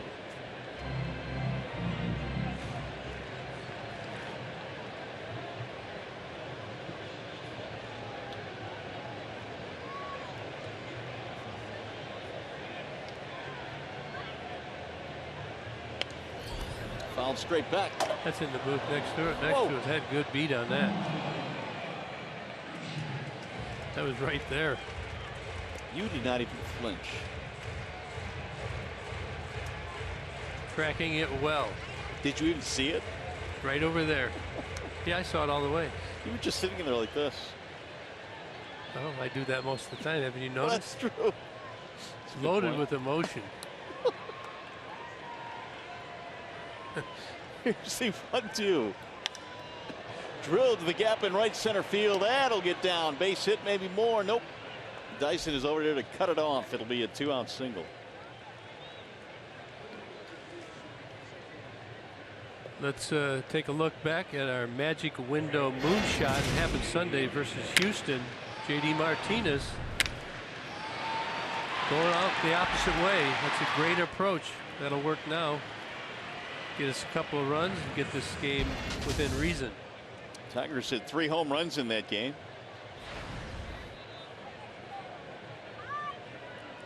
Single and a walk for JD. And he'll look at a ball high.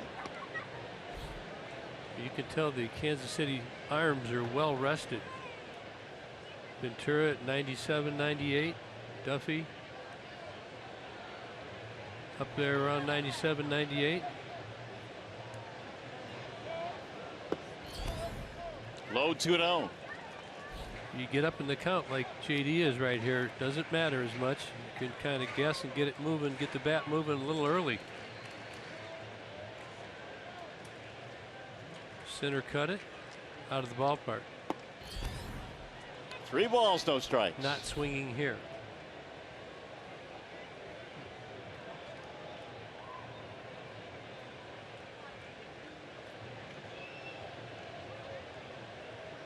Duffy brings home the 3-0.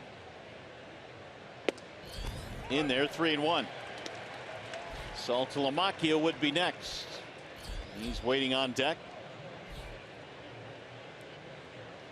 Each ball club now with 7 hits in this game.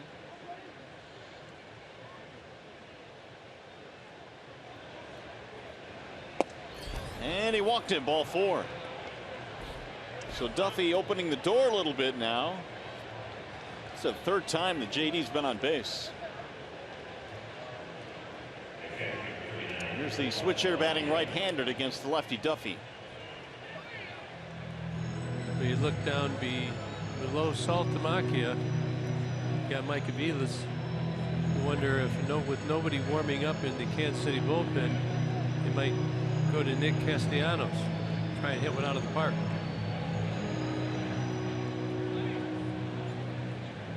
Aviles a single, a walk, and a strikeout, waiting on deck.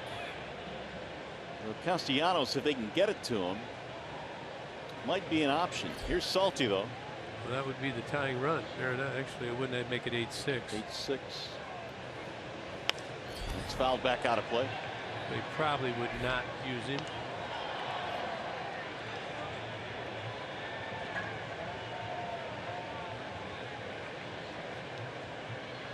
Tyler Collins on the bench as well, chatting with Brad Ausmus.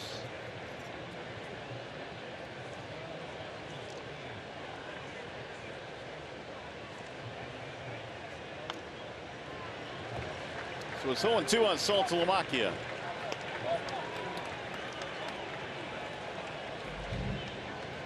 think Salty's a little better from the other side of the plate.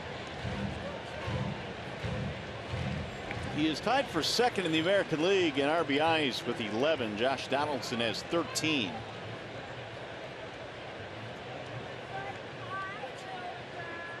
He's got himself down in the count 0-2. 2 on 2 outs in the 7th.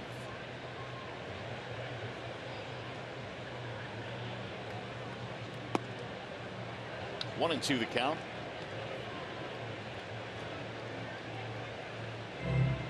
Pretty good slider right there. That's one that got Miguel.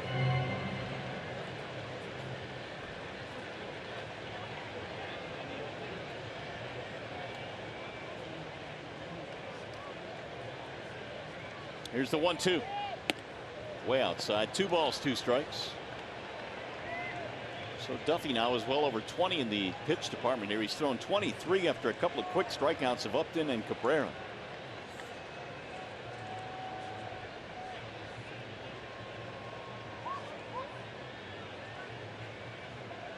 And the 2-2. Lifted in the air, center field. Way back. That ball hit well. Dead center and gone. Saltalamacchia goes deep. A 3-run shot off Duffy.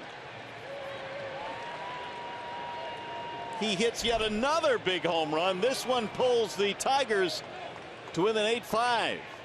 Here we go, making it interesting. Get a couple guys on. Tigers capitalize here.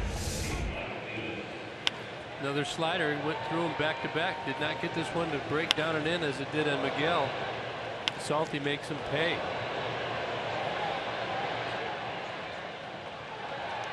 2-2 pitch, 417 feet. 5th home run of the year, 14th RBI. What a start to the year for Saltalamacchia. Here is Aviles. That's going to get the bullpen working now for the Royals. All of a sudden, it's a 3-run game.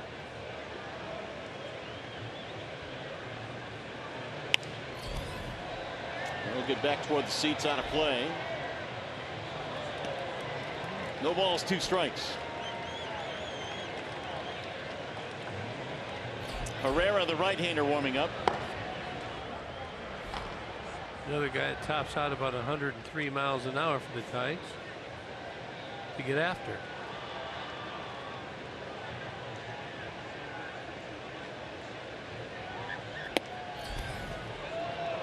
Just a little bit outside. 1 ball, 2 strikes.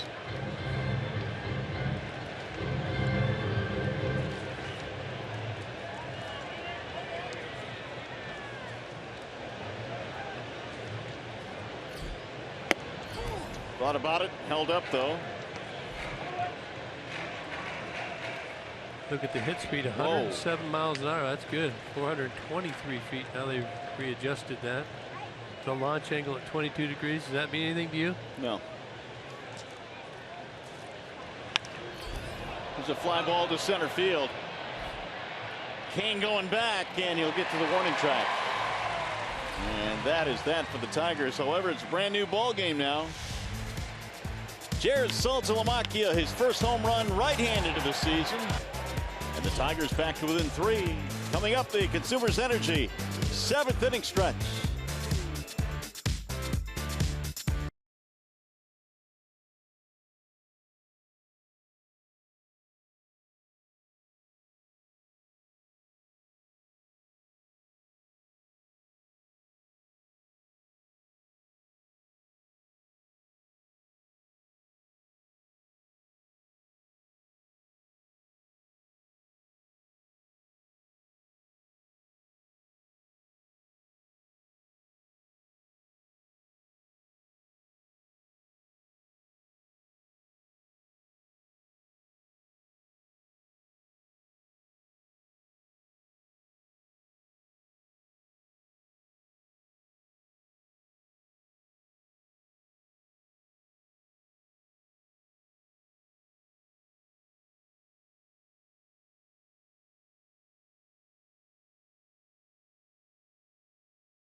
His 5th home run of the year. We're going to take a look at it in slow motion. Very good. You can see good extension.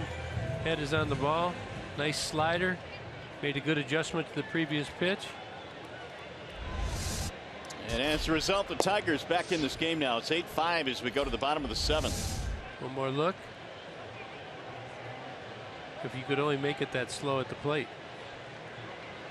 That's happening quick, folks. Lorenzo Cain leading it off against a new Tigers pitcher, lefty Kyle Ryan. 3 games. He's in his 4th right now.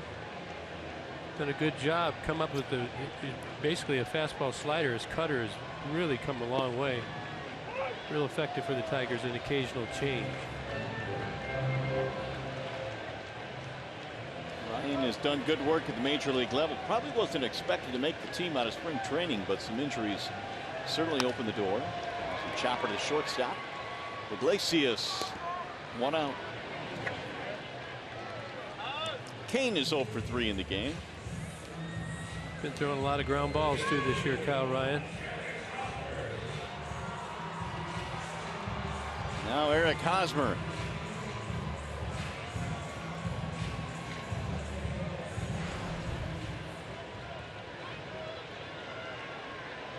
Hosmer had the double with 1 out in the 5th. And he scored on the home run by Salvador Perez, which right now is the difference in this game.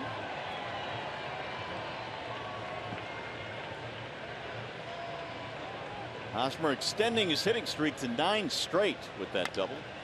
Another ground ball back up the middle. Iglesias handles another. 2 up, 2 down. 2 up, 2 ground balls. Good sign. Got good late life on those pitches. You see it when you watch on TV. Moving with some depth. Promoting those ground balls. Tigers bullpen did some really good work in Houston. They threw 8 innings in that series. Did not allow a run. Did not walk anybody either. Struck out 7.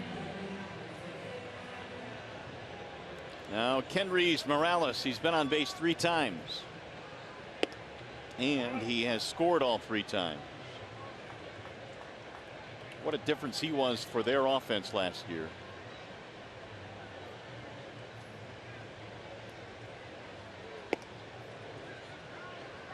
They in effect replaced Billy Butler with Kendrys Morales in their lineup. And Morales responded with 106 RBIs last season. Left side base hit. He's on base again for the 4th time.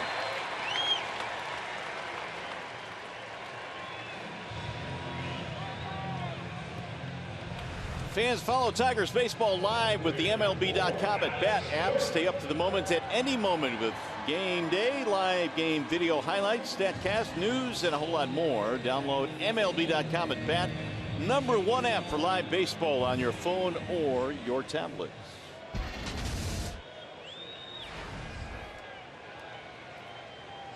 That'll keep the inning going now for Alex Gordon. A couple of walks tonight for Gordon, and he's come around to score both times.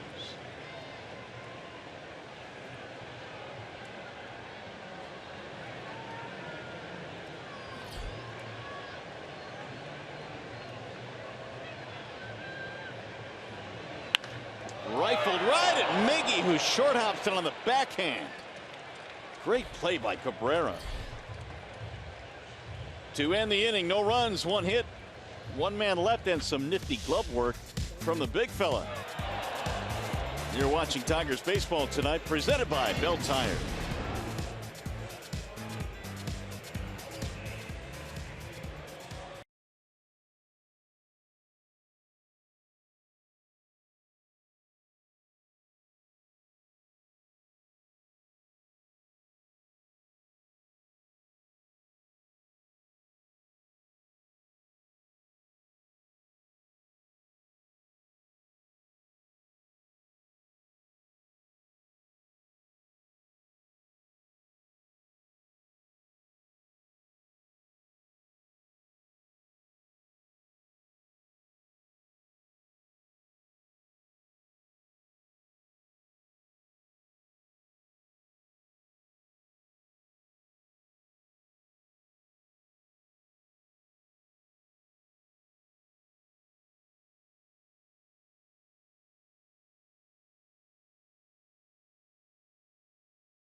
In this series, 8-5 in favor of the Royals. Tomorrow, game 2 coming up. Here is the upcoming matchup presented by Gordon Chevrolet. Ian Kennedy, man, he's been doing some chucking this year. So is Jordan Zimmerman. Yeah, it's going to be a good one. These teams are both going to get after each other again. Hopefully Jordan can continue to perform as he has, and we know Ian Kennedy. They can get to him, and had a little conversation with Jordan today. He's really enjoying his time over at Detroit so far. Looking forward to a good game from him tomorrow. Don't forget, tomorrow night's game will be on Fox Sports Detroit Plus as well, as Joakim Soria takes over now for KC. In the setup role over here. Of course, Tigers know him well, huh? They do, and Soria, of course, broke in with the Kansas City Royals, but with the Tigers part of 14 and 15 before he was dealt to Pittsburgh last year. Tigers got a pretty good prospect, Jacoby Jones, in return for Soria. Yeah, he looked good in spring training, Jacoby Jones.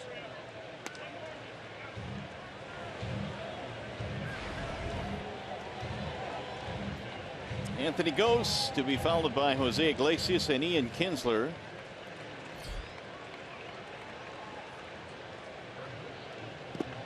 That'll dive low. 1 ball, 2 strikes. There was a time where Soria perhaps was the best closer in the game in his days with the Royals back in 2008. Had 42 saves. He's gone better than 40 a couple of times in his career.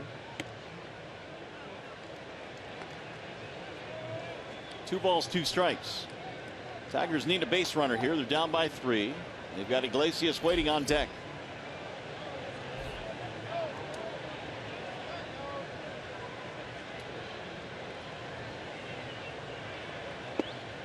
Just off the plate, and the count now is 3 balls, 2 strikes. I've said it several times. The Gooch, home plate umpire Chris Guccione, is calling it right the way it should be called. If it's off the plate, it's been a ball all night. He's been consistent both ways. The Gooch. The Gooch. Swing and a miss. 1 away. Does he approve of that nickname? I don't know if he does or not. Pretty good fastball moving off the plate by Soria right there. There's the Gooch right there. Here's Iglesias. Why is that so funny? It just sounds funny, I guess. I don't know. The Gooch. Being childish. No, I'm not.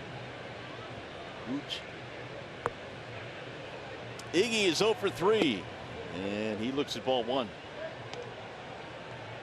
I would say that if you went and looked at the umpires, they get these discs of their game. I bet you'd grade out very high tonight. Well, he has your endorsement. The 1-0.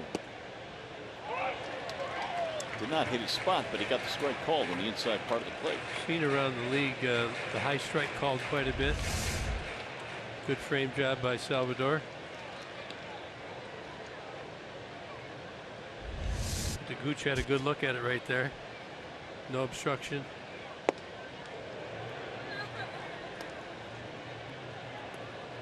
Take a deep breath over there, Mario.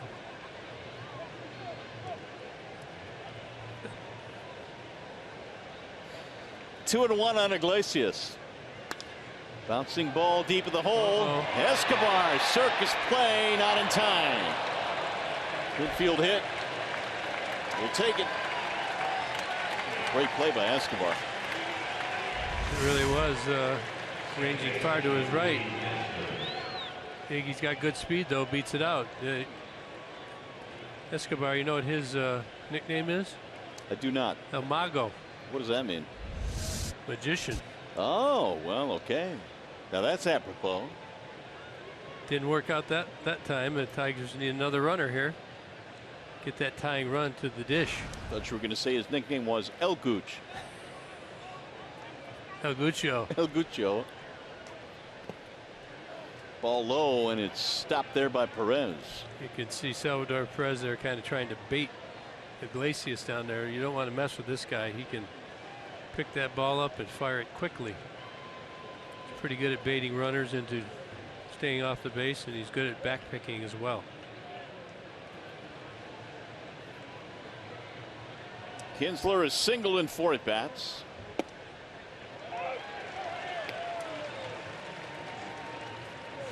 One ball, one strike.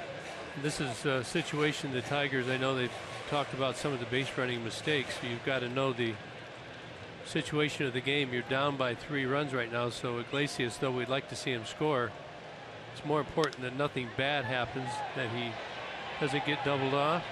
Hosmer reaching but can't make the play. And this is why Salvador Perez very good at back picking, throwing from his knees. The risk outweighs the reward here. Very quick release. 40% of base stealers cut down so far. Gives the sign right there to Chris Medlin. Got a lot of tricks up his sleeve, so just stay close over there for right now and let's get that tying run to the plate. Bouncing ball back up the middle into center field. And the Tigers are in business now here in the 8th. 2 on, 1 out.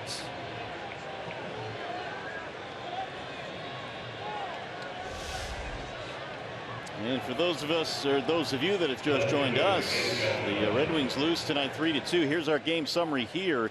Shane Green, 4 1/3, gave up 7 earned runs in this one. Yeah, he was behind in the count. That's the biggest story. Didn't have his command tonight. Struggled. Only 4 1/3. Of course, the Tigers would like to see him go deeper, but do and have battled back to make it 8-5 with the tying run and Justin Upton at the plate. Saltalamacchia has hit another big home run in this game, giving the Tigers hope, and now Herrera again starting to warm up. Tigers 1 swing of the bat from tying this game up. Same thing goes here. You're a base runner. Make sure you don't get doubled off. Miguel Cabrera is on deck. Nobody on the base, and Soria just let it go to Infante. I mean, if you just think it out a little bit, would you want to risk not having Miggy come up? Not a chance. Backed him out of there 1-0. J-ups do. Upton struck out in his last at bat, a single and a walk in this game. Otherwise 0 for 2 with a pair of strikeouts.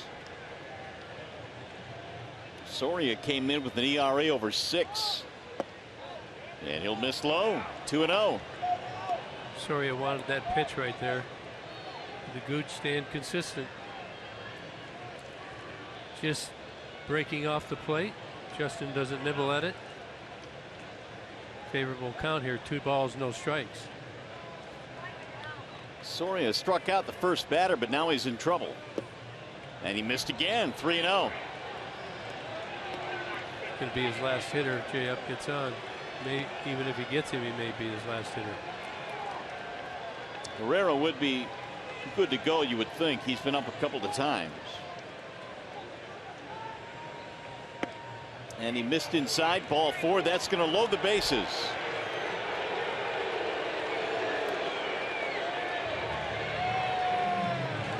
It's also going to be it for Soria, who faces 4 batters. Gives up 2 singles and a walk.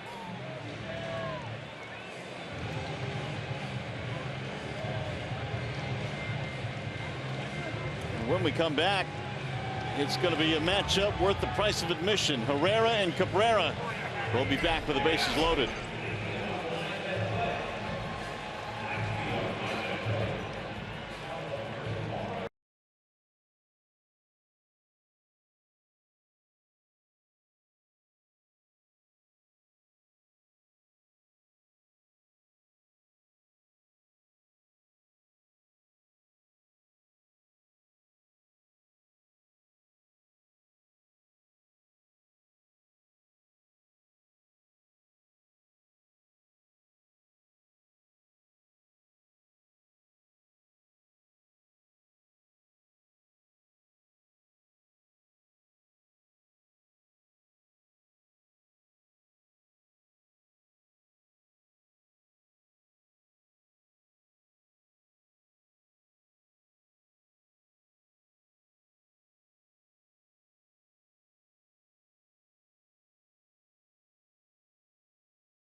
Here we're in the 8th inning, bases loaded with Tigers, and Soria is out of the game. Herrera is in, and here are the splits or the matchups for Miguel Cabrera against both of them.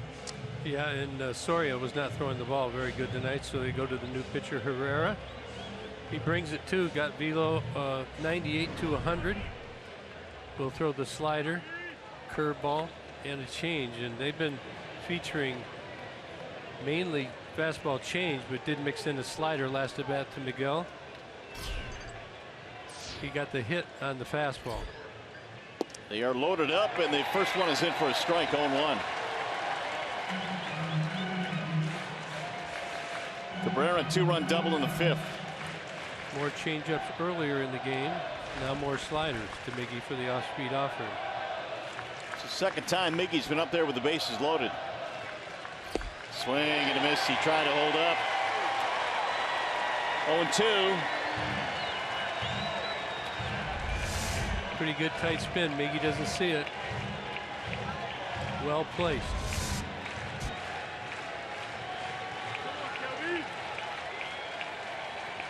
Here's the 0-2.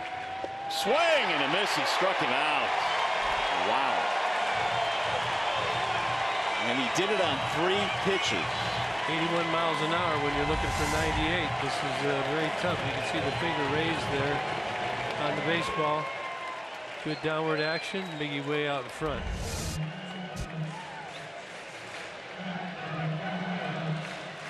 Here is Victor Martinez now with 2 away.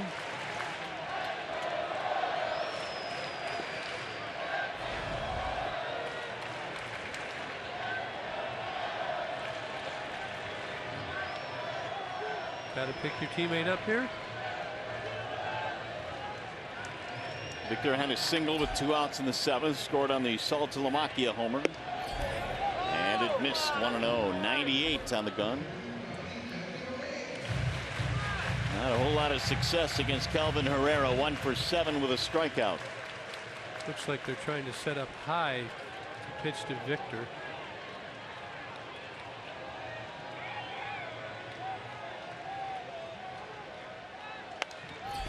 Fouled back out of play, 1-1. In general, a right-handed pitcher will go a fastball slider to the righties, fastball change to the lefties. The only time you would throw a slider to the lefty, you'd want to bury it and bounce it down and in, well off the plate. Certainly wouldn't want to backdoor it.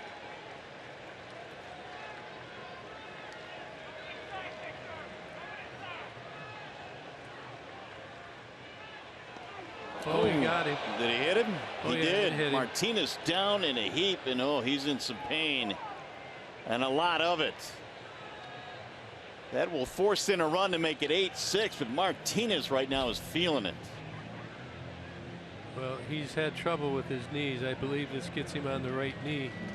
Hopefully it didn't get him on the kneecap.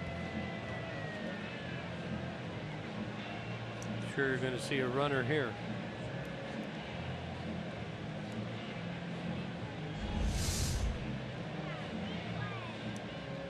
This ball, he's trying to go, just smokes him on the inside.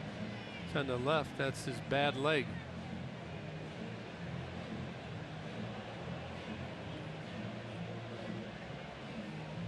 Kind of hard to see from that angle, but Victor in a little bit of pain.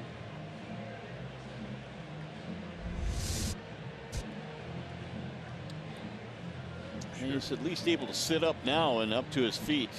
He's going to have a good bruise there, but I think it missed the vital areas. Looking forward, I'm sure the Tigers may pitch run for him right now. Big gaps right here. You'd want to have somebody that could score from first base on a double. Well, Victor's going to stay in the game.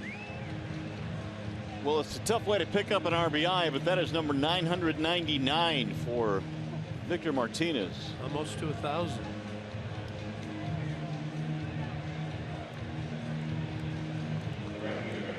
Victor's still trying to get full feeling back in that left leg.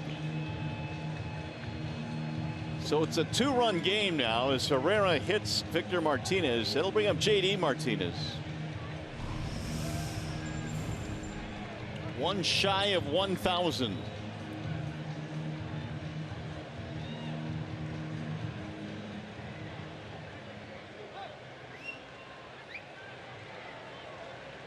Well, this would sure make a statement with the Tigers take the lead right here, Mario. That it would. Now we're going to get the pinch runner that you anticipated we would have. Andrew Romine will pinch run at first base. The Tigers were down 5-0 giving in this game, and then 8-2, and they are a base hit away from tying. Take another look. This is going to get him on the back inside part of the leg, the knee area. Actually, it hit his right, didn't it? I thought on that first replay it hit the back leg. Yeah, but it looks like it hit his right leg right there. They'll get some ice on it. Don't let that get too inflamed, and he should be okay to go tomorrow. So here's JD, and there's a strike. 0-1. You got to believe he's going to see some sliders, isn't he? Got Miggy on 3 of them.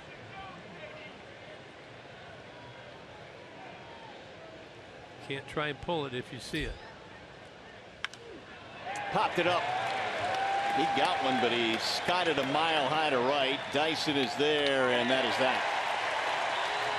Tigers get 1 run back on the hit batter with the bases loaded. And we go to the bottom of the 8th.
Tigers trail 8-6.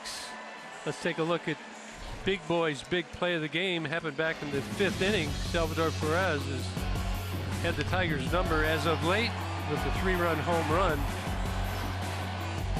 Tigers now trail 8-5. That remains the difference. That was off Blaine Hardy. Yeah, that made it an 8-2 ball game, but the Tigers have battled back. It's now 8-6. And we have a new Tigers pitcher. Drew Verhagen is coming in his 8th game this year. Whip's a little high for this year, but he's been pretty good when he became a reliever last year. Only 1 strikeout, 3 walks. And Verhagen starts him off with a fastball to 95, strike 1. Got great stuff, much more effective against right-handers.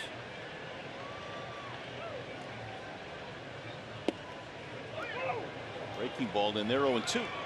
And Perez with a double and a home run and 5 RBI for the Royals tonight. So Verhagen, this is a must get. Fouled away. You can tell right there, Perez waiting on the off-speed pitch. Just slapped at it late into the stands. Well, this is telling. Looking for the grounder. There's a grounder, but it's fouled. 0-2 on Perez. Infante, Dyson to follow. Meanwhile, their closer Wade Davis is warming up. Injury to Greg Holland last year opened up the door for Davis to become their closer. There's another one foul. Tigers tonight have stranded 11 men on base. They trail by 2. Miggy's had a tough go of it with the bases loaded tonight twice, and both times strikeouts. Swing and a miss. He got him chase. 1 out. Finally got him. Kind of hung the slider. Perez right underneath it. Finally get him in the big situation.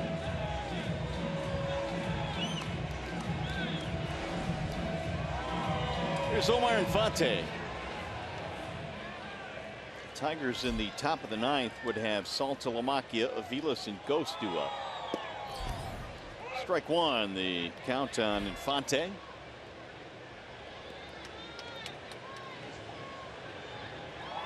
With Nick Castellanos still on the bench.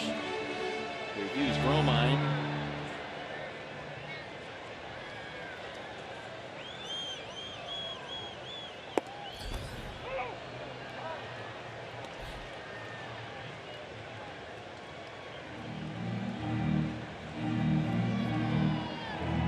Oh, 2.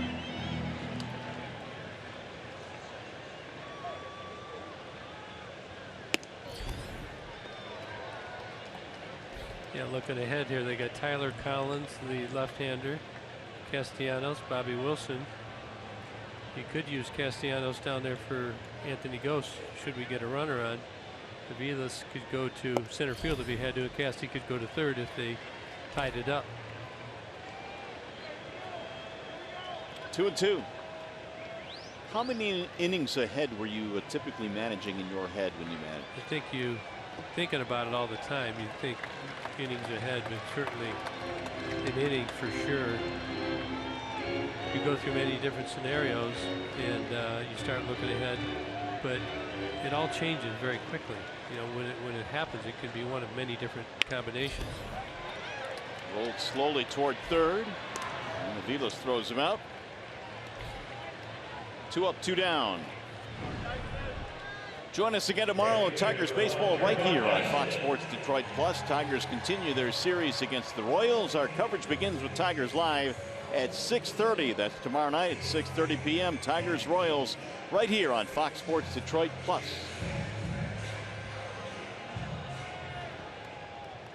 You know, re-looking at it, I don't think they would do that. They'd probably give Ghost. Davis got a pretty nasty slider on those righties. Anthony came into the game tonight hitting 1.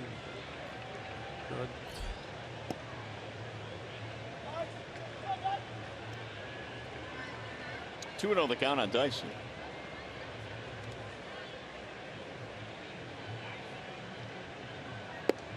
That's in there. 2 balls and 1 strike.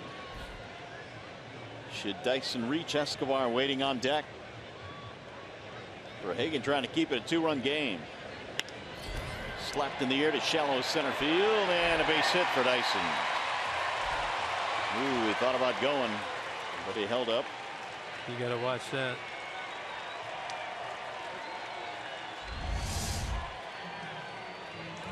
You want to make sure you field this cleanly. You get a fast runner going, you got to pick it up and make a quick throw. It's tough with a guy with the wheels like this. Sure, Dyson will be on the move, but hold the ball on him. Hold and step off, throw a couple over there. You're going to have to be really quick if you want to cut him down trying to steal.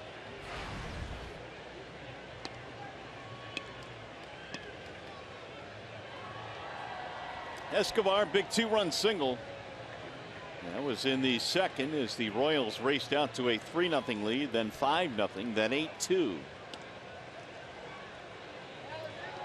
This is where it's good for your pitchers to have more than one sequence.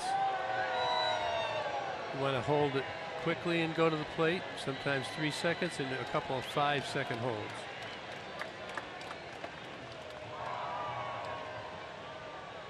Step off.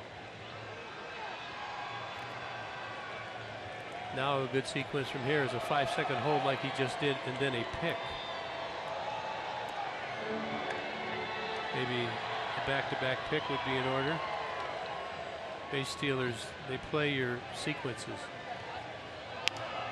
Back up the middle, Iglesias We'll get the out at first to retire the side. No runs, 2 outs, single is left. Here we go. The Tigers coming up in the 9th, down by 2.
By a pair here as we head into the 9th inning. Coming up on a post-game edition of Tigers Live, we'll be talking with Brad Ausmus. If we can, try to get an injury update on Victor Martinez. We'll also talk about Blaine Hardy's debut for the Tigers this season, and of course the start from Shane Green. And we hope to catch up with Jared Saltalamacchia, who continues to get it done at the plate. So that's all coming up on a post-game edition of Tigers Live. I do have attendance numbers just shy of 27,000 as far as canines. 379 dogs. Really? For Bark at the Park. That's a lot. I would have guessed. I would have guessed that. All right. Well, you're the cat man, though. You've got cats galore in your house. Wade Davis coming in now, and he will try and get the save for the Royals. Been pretty good. 0.9 ERA since 2014, the lowest in Major League Baseball. He's a tough task, but a good guy to beat. And the 9th inning is underway as Saltalamacchia leads it off and takes strike 1. Vilas and then Ghost to follow.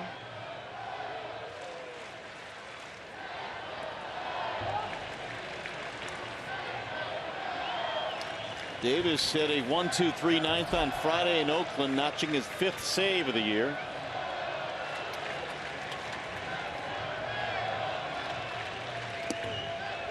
Dart low, 1 ball, 1 strike. Davis began his career as a starter with Tampa Bay. Outside, 2-1. Obviously need to get a runner, get that tying run to the plate. Been saying it all game.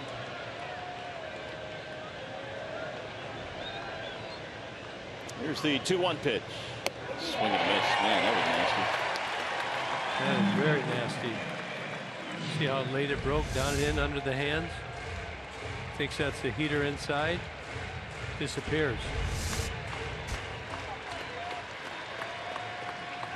92-mile-an-hour cutter. Coming in there again.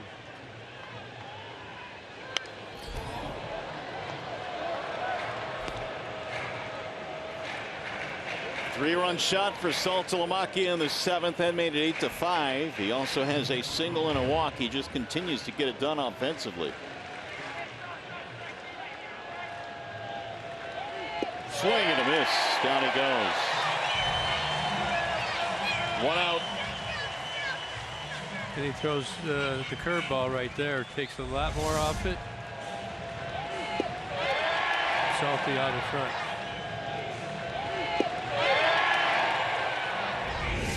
Vilas will not bat. Tyler Collins will pinch hit.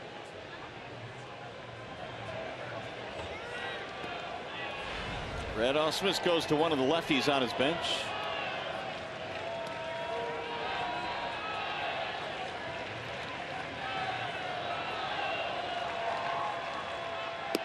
Collins takes ball one. You'd like to say lefties would have an easier chance at Davis, but you see the way that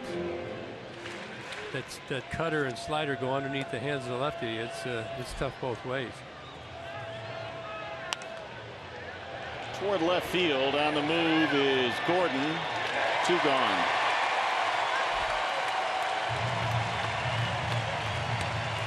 Anthony Ghost will be the Tigers' final chance here tonight.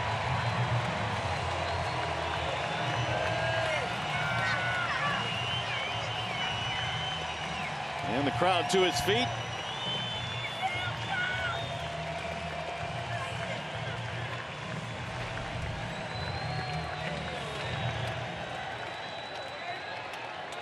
Ghost 2 strikeouts, fly out, and a single. Strike 1.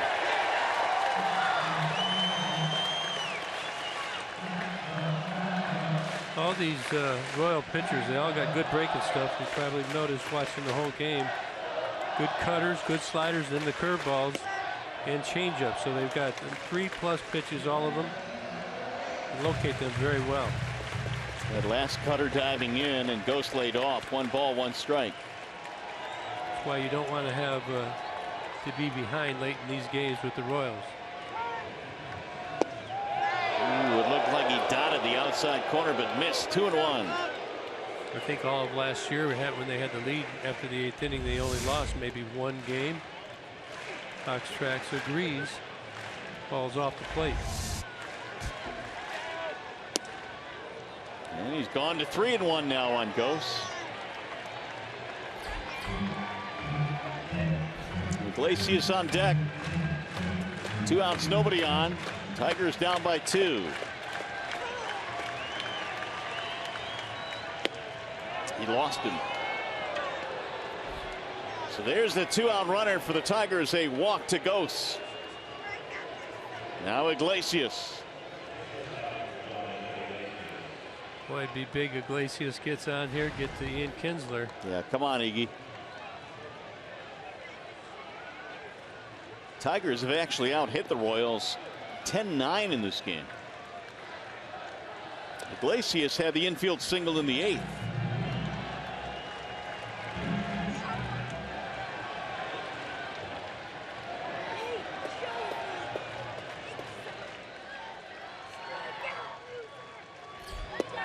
That's in there, a strike call.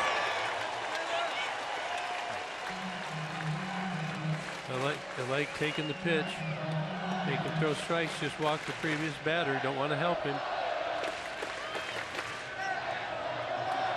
The 0-1. 1 ball, 1 strike.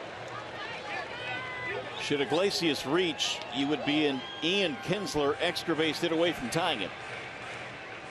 I'm a little bit surprised the Royals are holding Ghost over there, because Iglesias can hit the ball between that first and second baseman.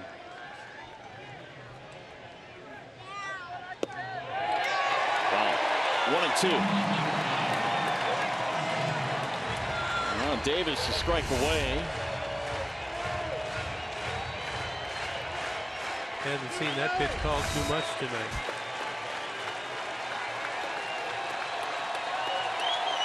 Here's the 1-2. In the air, center field. Kane calling for it, and the Royals win game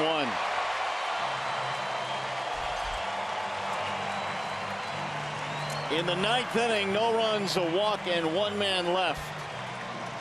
Kansas City will hang the W tonight. Although the Tigers made it interesting, a valiant comeback falls short. And there's your final score. 8-6 Kansas City. Back to Kauffman Stadium in a moment.